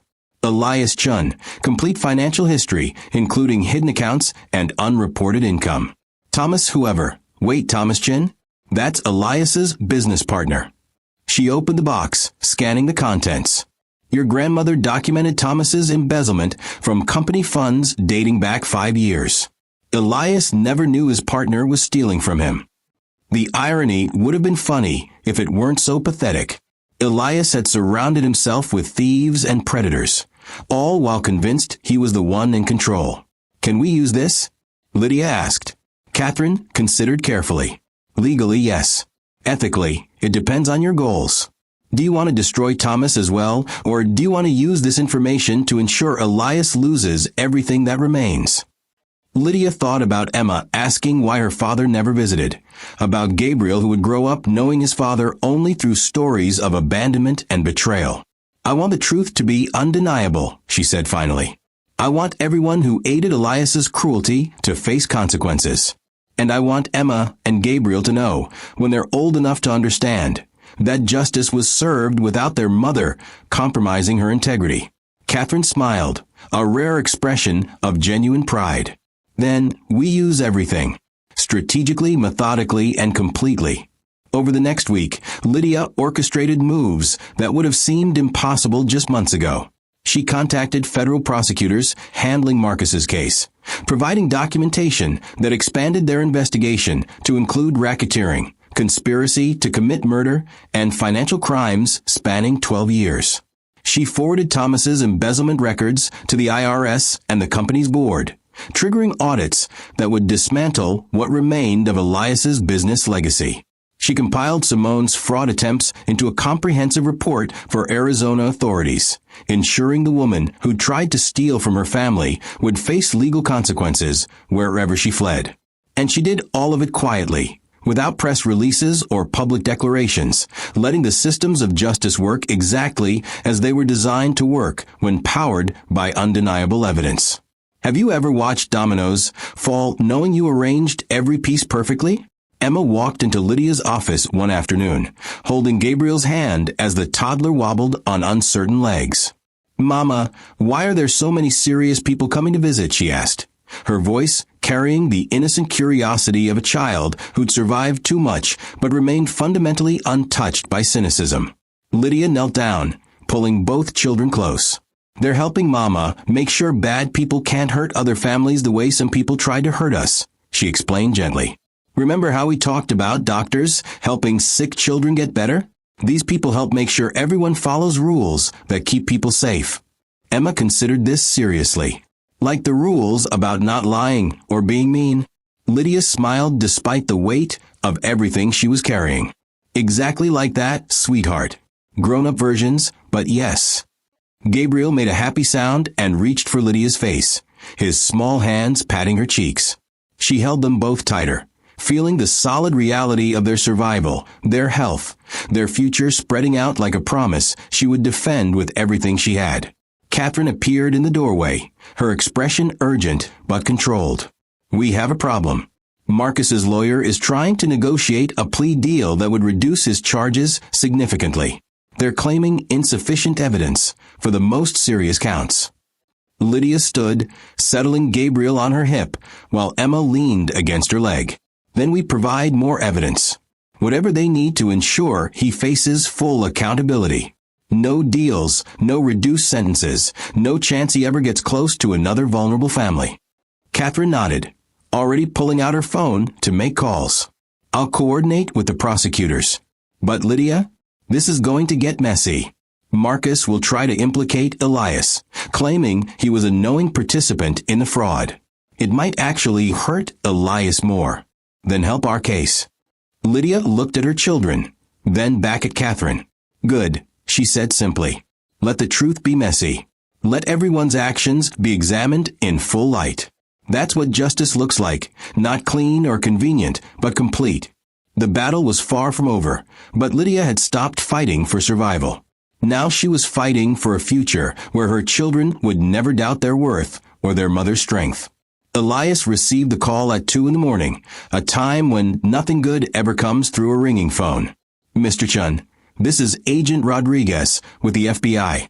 We need you to come to our field office immediately. It's regarding your involvement in insurance fraud and conspiracy charges related to Marcus Chen's operation." The words landed like physical blows, each one stripping away another layer of the denial he'd been wrapped in for weeks. "I didn't know what Marcus was doing," Elias said, his voice cracking with desperation that sounded pathetic even to his own ears. "I signed papers, yes, but I didn't understand what they meant. I'm a victim here too." The silence on the other end stretched long enough to make Elias's heart race.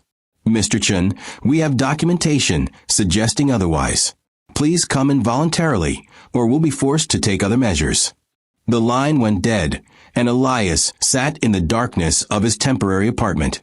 He'd been evicted from 3 places in as many weeks, trying to understand how his life had become a nightmare he couldn't wake from. Marcus, desperate and cornered like a rat in a flooding basement, had made his choice. Federal prosecutors had offered him a reduced sentence in exchange for testimony, and Marcus had taken it without hesitation, throwing Elias directly into the fire to save himself. The evidence Marcus provided painted Elias not as an ignorant dupe, but as a willing participant who'd knowingly taken out a $2 million policy on his dying daughter, with the expectation of profiting from her death. The accusation was so monstrous, so fundamentally evil, that Elias wanted to scream his innocence from rooftops. But the paper trail Marcus had carefully constructed told a different story. One where Elias's signatures appeared on documents that outlined projected payouts, expected mortality timelines, and disbursement schedules that read like a business plan built on his child corpse. Have you ever been betrayed so completely that even the truth sounds like a lie when you try to defend yourself? He's lying, Elias told his new lawyer, a public defender named Sarah Chun, who had the exhausted expression of someone who'd heard every excuse and believed none of them. Marcus manipulated everything. I thought those were standard protection policies, life insurance that any responsible parent would have. Sarah looked at him with something between pity and professional skepticism. Mr. Chun, the problem is that your actions support his version of events more than yours. You abandoned your daughter while she was undergoing cancer treatment. You moved your mistress into the family home within weeks. You filed for divorce and attempted to gain custody specifically to access your ex-wife's inheritance. Every choice you made suggests someone who viewed his family as assets to be managed or discarded based on profitability. The truth of her words cut deeper than any accusation Marcus could invent. Elias had made himself look guilty through sheer selfishness and cowardice, and now those choices were being interpreted as evidence of calculated malice. Meanwhile, Lydia sat in a federal prosecutor's office, providing testimony that would seal Marcus's fate and potentially destroy what remained of Elias's defense. He knew, she said quietly, her voice steady despite the emotion beneath the surface. When Emma was at her sickest, Elias talked about the burden of medical bills, about how we couldn't afford her treatment long-term. Marcus would visit, and they'd have private conversations that Elias never explained. Then suddenly there was insurance, policies that seemed generous until you read the fine print and realize they paid out more if Emma died than if she survived. The prosecutor, a woman named Janet Reeves, who'd built her career on protecting vulnerable populations, leaned forward intently. Did your husband ever explicitly discuss wanting your daughter to die? Lydia paused, remembering conversations that had seemed like stress and exhaustion at the time, but carried darker implications in retrospect. He said things like, maybe it would be mercy, and how long can she really fight this, and we have to be realistic about outcomes. I thought he was just scared and overwhelmed. Now I understand he was calculating odds. Janet made notes, her expression grim. Mrs. Hartwell, I need to ask you something difficult. If we prosecute your ex-husband alongside Marcus Chun, he could face decades in federal prison. His children would grow up knowing their father is a convicted felon who conspired in crimes against them. Are you prepared for that outcome? Lydia thought of Emma asking why Daddy never came back, of Gabriel who would never remember his father except through photographs and stories. I'm prepared for my children to know the truth, she said finally. That their mother fought for them when their father saw them as obstacles or opportunities. That justice was served even when it hurt. That love means protecting people even when the cost is high. Janet nodded slowly, respect evident in her expression. Then we proceed with full prosecution. The evidence is overwhelming, and your testimony provides context that makes Marcus's claims credible. Your ex-husband will likely spend significant time in prison. The weight of that statement hung between them, heavy with implications and irreversible consequences. Was this justice or vengeance? Could you separate the two when someone had tried to profit from their own child's death? Thomas, whoever, Elias's former business partner and the man who'd voted to remove him from the company, sat across from Lydia in her foundation's conference room, his posture defeated before the conversation even began. "I know why you called me here," he said without preamble. "You found the money I took. You have evidence of embezzlement, and you're going to destroy me just like you destroyed Elias and Marcus." Lydia studied him carefully, noting the dark circles under his eyes, the tremor in his hands, the resignation in his voice. "I could," she agreed calmly. "The evidence is documented thoroughly, and prosecutors would be very interested in financial crimes that span 5 years and total more than $3 million. But I'm not interested in destroying everyone connected to Elias. I'm interested in justice, which sometimes means punishment and sometimes means redemption." Thomas looked up sharply, confusion and hope warring in his expression. "What do you want from me?" "The truth," Lydia said simply. "I want you to testify about Elias's knowledge of Marcus's schemes. I want you to confirm the conversations you witnessed, the documents you saw, the private meetings where plans were discussed. And I want you to admit your own theft, face consequences for it, but do so voluntarily as part of making amends." Thomas swallowed hard, his atoms apple-bobbing visibly. "If I testify against Elias, he'll know I betrayed him. If I admit to embezzlement, I'll lose everything." Lydia's expression remained neutral, but her voice carried steel beneath the calm surface. "You already lost everything, Thomas. Your reputation, your company, your integrity, all gone the moment you chose theft over honesty. What I'm offering is a chance to end this chapter of your life with one truthful action, instead of compounding failures with cowardice." The silence stretched as Thomas processed the choice before him. "How do I know you won't destroy me anyway once you have what you need?" he asked, suspicion creeping into his voice despite the hopelessness of his position. "Because unlike everyone else in this story, I keep my word," Lydia said firmly. "You testify truthfully, you admit your crimes, you accept a plea deal that includes restitution and accountability, and I ensure prosecutors view you as cooperative rather than hostile. You'll face consequences, but survivable ones. You'll have a chance to rebuild, to be someone your family isn't ashamed of." Thomas closed his eyes, and when he opened them again, something had shifted. "Okay," he said quietly. "I'll testify. I'll tell them everything I know about Elias and Marcus's partnership, about the insurance discussions, about the way they talked about Emma like she was a business problem to solve. And I'll admit what I took, pay it back however I can, and accept whatever punishment comes." Lydia extended her hand across the table. "Then you're making the first good choice you've made in years. Don't waste it." Thomas shook her hand, his grip weak but sincere, and for a moment Lydia saw what justice looked like when it included mercy alongside accountability. The betrayals were compounding, each one adding weight to the prosecution's case. Marcus had provided evidence to save himself. Thomas had agreed to testify to save his soul. Even Simone, arrested in Arizona on fraud charges, had started cooperating with investigators, providing details about Elias's conversations regarding the inheritance and his plans to manipulate custody proceedings. Every person who'd once stood beside Elias had turned away, not because Lydia had forced them, but because self-preservation was the only loyalty they'd ever really known. The irony was devastating. Elias had surrounded himself with people exactly like himself, and now they were all eating each other alive trying to avoid consequences. Have you ever watched someone's life fall apart and realized they built it on foundations too weak to ever hold? Catherine found Lydia standing at her office window, watching the city lights spread out like a galaxy of possibility. "The prosecution is ready to file final charges against Elias," Catherine said quietly. "He'll be arrested within 48 hours. Once that happens, this becomes public in ways we can't control.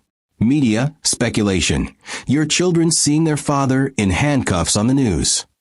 Lydia turned from the window, her expression resolved. "Then we control the narrative before it controls us. I'll make a statement brief and factual, explaining that justice is being served for crimes against vulnerable children, including my daughter. I'll emphasize that this isn't about revenge, but about protecting other families from predators who see sick children as profit opportunities. Catherine nodded, already drafting talking points in her mind. And when Emma asks why Daddy is being arrested, Lydia's eyes glistened, but her voice remained steady. I'll tell her the truth in a language she can understand. That her father made very bad choices that hurt people, and that even though we love people, we still have to make sure they face consequences when they do wrong. She'll understand better than most kids, because she's already survived more than most kids ever face. That night, Lydia sat between her children on the couch, Emma curled against her left side, and Gabriel sleeping peacefully against her right. The television played a cartoon neither of them was really watching. But the normalcy of the moment felt precious against the chaos she knew was coming. "Mama," Emma said softly, "I had a dream about Daddy. He was saying sorry, but I couldn't hear the words clearly. Do you think he's sorry?" Lydia stroked her daughter's hair, choosing words carefully. "I think people become sorry when they understand what they've done wrong. I don't know if your father is there yet, but I hope someday he will be. Not for his sake, but because it would mean he finally understood how special you are and how much he lost when he walked away." Emma was quiet for a long moment before whispering, "I'm glad I have you, Mama. You never walked away." Lydia pulled both children closer, feeling the weight of love and responsibility and fierce, protective instinct that had carried her through impossible circumstances. "I never will, baby. No matter what storms come, I'll always be right here." The second charity gala was nothing like the first. Where the previous event had been a surprise attack, this one was an execution planned with surgical precision and announced to the world. Lydia had chosen the date deliberately, exactly 6 months after Elias threw her out, marking both an ending and a beginning that would be witnessed by everyone who mattered. The venue was a grand ballroom of the Hartwell Foundation's new headquarters, a building that hadn't existed when Elias abandoned his family, but now stood 40 stories tall with Lydia's name carved in granite above the entrance. Media trucks lined the street outside, their satellite dishes pointed skyward like flowers seeking sun, while reporters practiced their opening lines about the woman who'd transformed tragedy into empire. Inside, 1,500 guests represented the intersection of power, wealth, and influence. Politicians, business leaders, philanthropists, and carefully selected journalists who understood they were witnessing history being written in real time. Catherine stood beside Lydia in the preparation room, adjusting the collar of her employer's midnight blue gown that cost more than Elias's monthly rent. "He's here," Catherine said quietly, checking her tablet where security feeds showed Elias being escorted through a side entrance by federal marshals. His lawyer negotiated permission to attend in exchange for cooperation, though he'll be under constant surveillance, and has to surrender himself for booking immediately after. Lydia met her own gaze in the mirror, seeing not the broken woman who'd been thrown out pregnant and desperate, but someone who'd been forged in fire and emerged as steel. Good. I want him to see everything, to understand completely what he threw away and what I became without him. Emma appeared in the doorway, wearing a silver dress that matched her mother's jewelry, her hair styled in careful curls that framed a face now healthy and glowing with life. "Mama, there are so many people here. Are you nervous?" Lydia knelt down, taking her daughter's hands and feeling the steady pulse that had once been so fragile. "Not anymore, sweetheart. I'm exactly where I'm supposed to be, doing exactly what needs to be done. Do you remember what we talked about?" Emma nodded seriously. "That tonight is about helping other kids like me, and showing everyone that families can be strong even when bad things happen." Lydia kissed her forehead, breathing in the scent of her daughter's shampoo and feeling gratitude so profound it made her chest ache. "Perfect. Now, let's go change the world." The ballroom fell silent as Lydia entered, a hush that spread like ripples from a stone dropped in still water. Every eye tracked her movement across the floor, noting the confidence in her posture, the calm in her expression, the absolute certainty of someone who knew they held every card and had already decided how to play them. Elias stood near the back with his federal escort, his cheap suit, all he could afford now, making him look small and diminished among the tailored elegance surrounding him. His eyes found Lydia, and she watched emotions flicker across his face like a slideshow of regret. Shock, shame, longing, and the dawning horror of full understanding. Have you ever seen someone realize in real time that they destroyed their own life, and there's no way back? The stage had been set with massive screens on either side, currently displaying the Hartwell Foundation logo and images of children receiving treatment, playing, living lives that had been saved by Lydia's vision and resources. But those screens would soon tell a different story, one that Elias hadn't been prepared for despite every warning he'd received. Lydia took the podium. Her voice carried through speakers that ensured every word reached every corner of the vast room. 6 months ago, I stood in a hospital room holding my dying daughter while pregnant with my son, having just been thrown out by the man I'd loved for over a decade. I had no home, no apparent resources, and every reason to give up. The audience leaned forward collectively, drawn into the narrative they'd heard pieces of, but never in Lydia's own words. But what my ex-husband didn't know, what no one knew except my late grandmother's lawyers, was that I'd inherited something more valuable than money.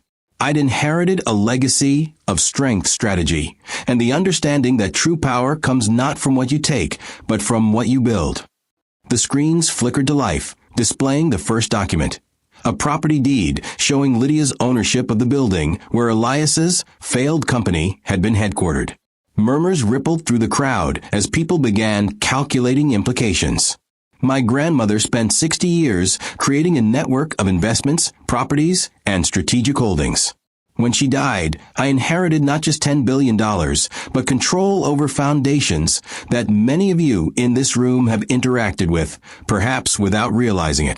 Another document appeared, this one showing Lydia's ownership stake in the venture capital firm that had funded Marcus's insurance company. Gasps echoed across the ballroom as people connected dots they hadn't known existed. Elias's face had gone pale, his hands gripping the back of a chair as if the room itself was tilting beneath him. Marcus Chun, who is currently in federal custody awaiting trial for insurance fraud, conspiracy, and financial crimes against vulnerable families, built his operation using money that ultimately came from holdings my grandmother controlled. The irony is almost poetic. He used my family's wealth to try to destroy my family. Lydia's voice remained calm, factual, as if discussing weather patterns rather than systematic evil. The insurance policy Marcus convinced my ex-husband to take out on our dying daughter Emma? The payout would have been $2 million, drawn from funds that traced back to accounts my grandmother had established decades ago. Essentially, Marcus tried to profit from my child's death using my family's own money. The revelation landed like a bomb, sending shocked whispers cascading through the audience. Could greed and stupidity really combine into something so cosmically ironic? Thomas sat in the audience, having been invited by Lydia as part of his redemption arc, and now he stood when prompted by Catherine's subtle signal. My name is Thomas Chun, and I was Elias's business partner until his removal from the company 6 months ago. I'm here tonight because I made mistakes, stole money, and stayed silent when I should have spoken. But I'm also here to tell the truth about conversations I witnessed and decisions I saw being made. His voice shook, but held steady enough to be heard. Elias knew about Marcus's insurance schemes. I was present when they discussed expected mortality timelines for Emma, when they calculated potential payouts, when they strategized about accessing Lydia's inheritance through custody manipulation. I said nothing because I was stealing from the company and feared exposure if I challenged their plans. I'm currently cooperating with federal prosecutors and have pled guilty to embezzlement, but before I face sentencing, I needed to say publicly what I should have said privately months ago. Elias Chun is guilty of everything he's accused of, and his daughter Emma is alive today not because of her father, but despite him. The silence that followed was absolute, broken only by the sound of someone quietly crying in the back rows. Lydia let Thomas's words settle before continuing, her presentation moving to financial documents that showed the systematic dismantling of Elias's empire. Every asset my ex-husband thought he owned, every security he believed was his, every foundation he assumed would support him, all of it was either directly owned by my grandmother's holdings or dependent on relationships my family controlled. When he threw me out, he wasn't just abandoning his wife and children. He was declaring war on a power structure he didn't know existed, and that war was over before he realized it had begun. The screens showed property after property, business after business, each one revealing Lydia's ownership or controlling interest. The audience watched in fascinated horror as the complete picture emerged. Elias had been living in a house of cards built on land someone else owned, and Lydia had simply stopped propping up the walls. "But this gala isn't about revenge," Lydia said, her tone shifting to something warmer, more hopeful. "It's about what we build from ashes, about the families we protect, and about ensuring that no other mother has to watch her child suffer while fighting battles on every front." Emma walked onto the stage then, a moment choreographed for maximum emotional impact, and the audience rose in spontaneous applause. This child who'd been written off, who'd been the subject of insurance speculation and paternal abandonment, stood healthy and radiant before 1,500 witnesses. "My name is Emma, and I'm 7 years old. I had cancer, and my mama saved me when everyone else gave up. The Hartwell Foundation helped my mama and me, and now it helps other kids like me. That's what tonight is really about, kids getting to live and grow up and be happy."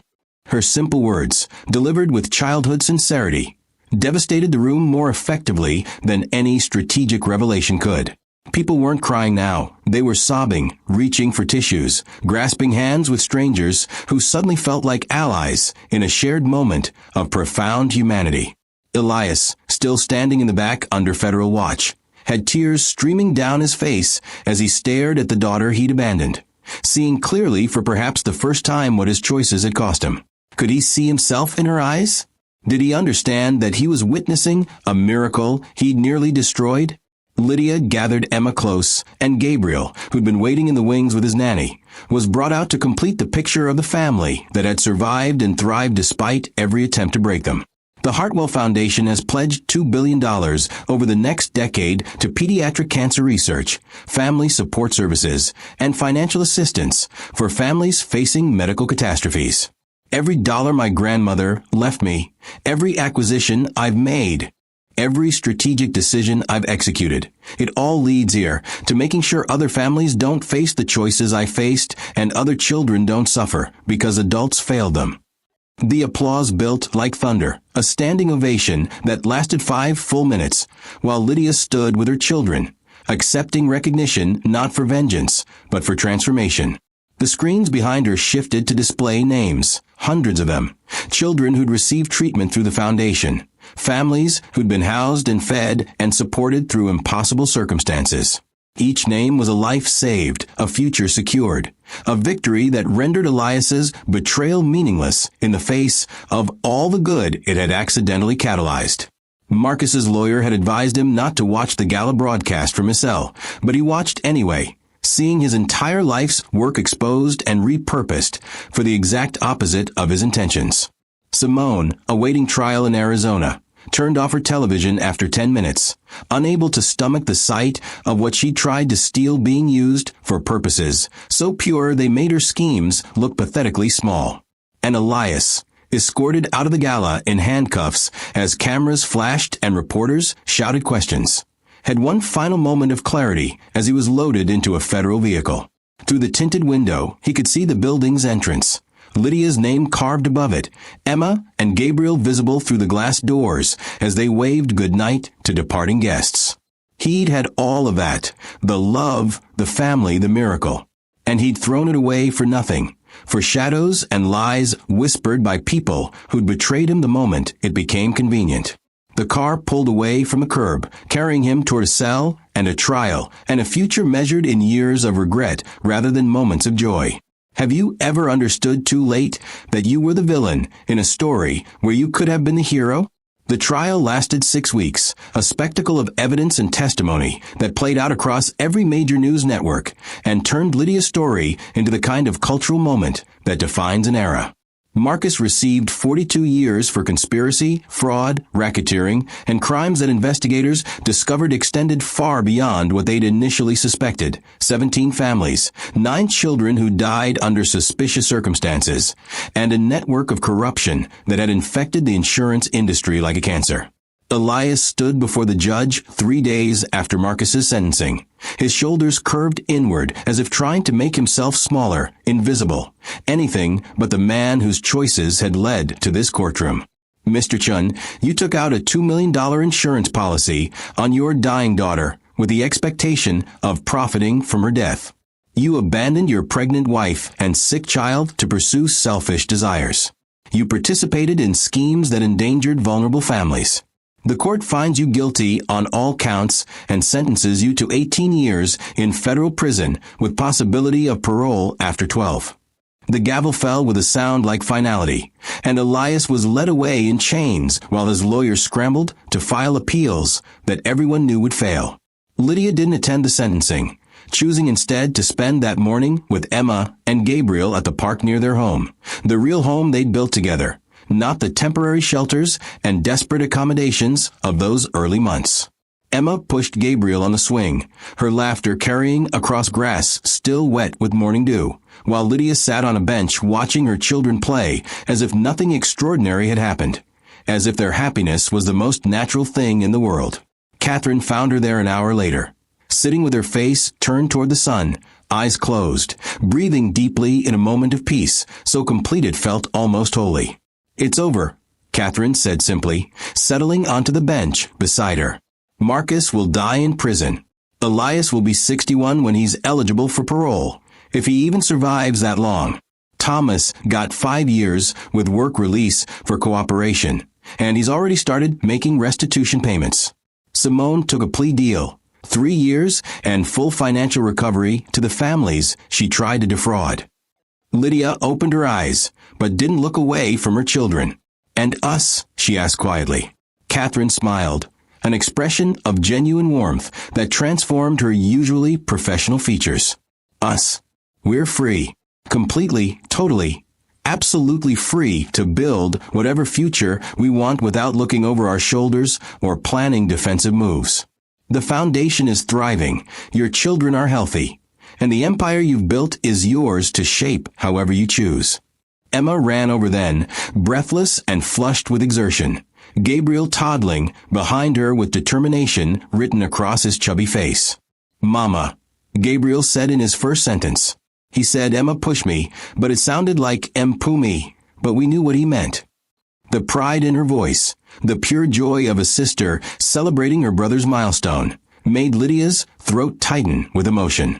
She pulled both children close, breathing in the scent of their shampoo and the grass stains on their clothes and the simple reality of their existence. "That's wonderful, baby. You're both growing so fast, becoming such amazing people." Gabriel wrapped his arms around Lydia's neck, his grip surprisingly strong for someone so small, and mumbled something that might have been mama, or love you, or just happy sounds shaped by a heart too full for clear words. Have you ever held your children and realized they're not just surviving, but thriving? Not just living, but genuinely happy despite everything that tried to break them? The letter arrived 3 weeks later, forwarded through Elias's lawyer with a request that Lydia read it before deciding whether to share it with Emma. The handwriting was shaky, written on prison stationery that made everything feel more institutional and less personal. "Lydia, I know I have no right to ask for your time or attention, but I'm writing this because my therapist says I need to take accountability without expecting forgiveness or redemption. You were right about everything. I was weak, selfish, cowardly, and cruel. I abandoned our daughter when she needed me most. I threw you out while you were pregnant and vulnerable. I participated in schemes that could have killed Emma for profit. There's no excuse for any of it, no justification that makes my actions anything other than what they were, the worst kind of betrayal by someone who'd promised to protect and cherish you both. Emma is alive because you fought for her when I gave up. Gabriel exists because you survived when I tried to destroy you. The empire you've built, the lives you've saved, the good you're doing in the world. None of it would exist if you'd been the kind of person I mistakenly believed you were. Weak, dependent, limited. I was wrong about everything that mattered, and I'll spend the rest of my life knowing I had a miracle and threw it away for shadows." The letter continued for 3 more pages, detailing regrets and acknowledgments and apologies that Lydia read with a strange detachment. as if they were addressed to someone else entirely. The woman Elias was apologizing to, that desperate, broken person he'd thrown out, no longer existed. She'd been transformed through fire into someone stronger, wiser, and completely beyond his reach. He wants to see Emma, Catherine said after Lydia showed her the letter. His lawyer asked if supervised visits might be possible once she's older, if you're comfortable with it. Lydia folded the letter carefully, placing it in a file marked Emma's history, for when she's ready. When Emma is old enough to understand what happened and old enough to decide for herself, we'll give her all the information and let her choose. If she wants to meet her father and hear his apologies directly, I'll support that decision. If she never wants to see him, I'll support that too. But I won't make that choice for her. She deserves agency over her own relationships, even the complicated ones. Catherine nodded, respect evident in her expression. You're a better person than most people would be in your position. Lydia shook her head slightly. I'm just trying to be the kind of mother my children deserve. Someone who teaches them that strength includes mercy, that justice doesn't require cruelty, and that we get to decide what kind of people we become regardless of what was done to us. The Foundation's third anniversary gala was smaller than the previous events, focused more on celebration than revelation, on gratitude rather than reckoning. Emma, now 9 years old, stood beside Lydia greeting guests with the poise of someone who'd grown up understanding that survival wasn't just about living, but about thriving with purpose.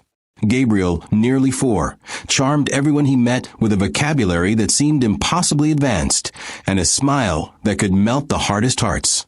The evening's program included testimonials from families the Foundation had helped. Children who'd survived cancer and were now living full, joyful lives because Lydia had transformed her pain into purpose. One mother stood at the podium, her voice breaking as she described watching her son nearly die before the Foundation stepped in with treatment funding, housing support, and the kind of comprehensive care that meant she could focus on being his mother instead of fighting bureaucratic nightmares. Lydia Hartwell saved my son's life, the woman said through tears, but more than that, she saved our family. She gave us hope when we had none, resources when we were desperate, and proof that one person's courage can change the world for countless others. The applause was thunderous, heartfelt, and Lydia accepted it with the grace of someone who understood that recognition was just fuel for more work, more impact, more lives saved. A surprise guest appeared near the end of the evening. A woman in her 70s who introduced herself as Margaret Hartwell, a distant cousin Lydia had never met, but who tracked her grandmother's legacy across continents and generations. Your grandmother and I corresponded for 40 years, Margaret explained, her accent carrying hints of British boarding schools and international living. She told me about you, about the strength she saw in you even when you were a child, about the empire she was building, so you'd never be powerless when tested. She'd be so proud of what you've become, not just the wealth you've managed, but the good you're doing with it. Margaret had brought documents, letters, and photographs that painted a fuller picture of Lydia's grandmother, a woman who'd survived her own betrayals, built her own empire, and deliberately crafted a legacy that would protect future generations of women in her family. She left me a letter to give you, Margaret said, handing over an envelope sealed with wax and marked with instructions that it not be opened until the Foundation's 3rd anniversary. She said you'd know what it meant when you read it. Lydia opened the letter that night after the gala ended, sitting in her office with the city lights spreading below her like promises waiting to be kept. My dearest Lydia, if you're reading this, it means you survived your test and thrived beyond it. Every woman in our family has faced a moment when men tried to break us, diminish us, or discard us as if we were disposable. How we respond to those moments defines not just our lives, but the lives of everyone who comes after us. You chose strength over bitterness, strategy over revenge, and purpose over mere survival. The empire I built was never just about money or power. It was about ensuring that women in our family would have options, resources, and the ability to transform pain into something meaningful. You've done exactly that. And in doing so, you've honored every woman who came before you and protected every woman who comes after. I'm so proud of you, my darling girl. Build your legacy with the same love and ferocity you've shown these past years. The world needs more women who refuse to be broken, who transform betrayal into triumph, and who understand that true power lies not in destruction, but in creation. All my love, now and always, grandmother. Emma found Lydia crying softly in her office, tears running down her cheeks, while she clutched the letter like a lifeline. "Mama, why are you sad?" Emma asked, concerned about creasing her young face. Lydia pulled her daughter close, letting her feel the truth in the embrace. "I'm not sad, sweetheart. I'm grateful. Grateful for you and Gabriel, grateful for the life we've built, grateful for the strength that got us here, and the love that makes it all worthwhile." Emma studied her mother's face with the seriousness of someone who'd learned young that life contained complexities worth understanding. "Do you think Daddy is grateful too? In prison, when he thinks about us?" The question was so direct, so perfectly encapsulating the heart of everything that had happened, that Lydia took a moment to answer honestly. "I think your daddy has a lot of time now to understand what he lost and what he could have had. Whether that becomes gratitude or just regret depends on choices only he can make. But we don't need his gratitude to validate our lives. We have each other, we have purpose, and we have the freedom to build whatever future we dream of. That's enough, isn't it?" Emma nodded slowly, then smiled with the resilience that Lydia recognized as her own spirit reflected in miniature. "Yeah, Mama, that's definitely enough." 5 years later, Lydia stood at the groundbreaking ceremony for the Hartwell Foundation's new children's hospital, a facility designed specifically for pediatric cancer treatment that would serve families regardless of their ability to pay. Emma, now 14 and already talking about medical school, gave a speech about her own treatment journey and her determination to help other kids survive what she'd survived. Gabriel, 8 years old and charismatic beyond his years, charmed the crowd with stories about his sister's strength and his mother's courage that brought tears to even the most hardened journalists. The hospital would bear Emma's name, the Emma Hartwell Center for Pediatric Oncology, a living memorial to the child who'd been written off but refused to die, who'd been abandoned but found salvation in her mother's love. Lydia watched her children, these miracles that had survived impossible circumstances and thrived beyond any reasonable expectation, and understood finally that her grandmother's letter had been right. True power wasn't in destroying enemies. It was in building something so good, so solid, so fundamentally right that all the betrayal and pain and suffering became just a prologue to a story of triumph. Have you ever realized that the best revenge isn't destruction, but becoming so successful and so happy that the people who tried to break you become completely irrelevant to your joy? The Foundation's work continued, expanding into new areas and saving more lives each year. Marcus died in prison after serving only 4 years, a heart attack that no one mourned except perhaps his lawyer, who lost a client. Simone was released after her sentence and disappeared into obscurity, her schemes forgotten except as footnotes in Lydia's larger story. Thomas completed his sentence, made full restitution, and now worked as a consultant helping companies identify and prevent financial fraud. His redemption arc complete enough to serve as cautionary tale and inspiration simultaneously. And Elias remained in prison, writing letters that Lydia filed away for Emma to read someday if she chose, apologies that couldn't undo the past, but perhaps could inform the future. The world moved on, as it always does, but the legacy Lydia built endured. A foundation that saved lives, a family that thrived despite everything, and proof that betrayal doesn't define you unless you let it. She'd been thrown away like trash and had become a titan. She'd been told she was worthless and had built an empire. She'd been broken and had healed stronger than before. And every morning when she woke to her children's laughter and the work that gave her life meaning, Lydia understood that the greatest victory wasn't in her enemy's downfall. It was in her own unstoppable rise. Thanks for watching. Make sure to subscribe to my channel. Remain blessed.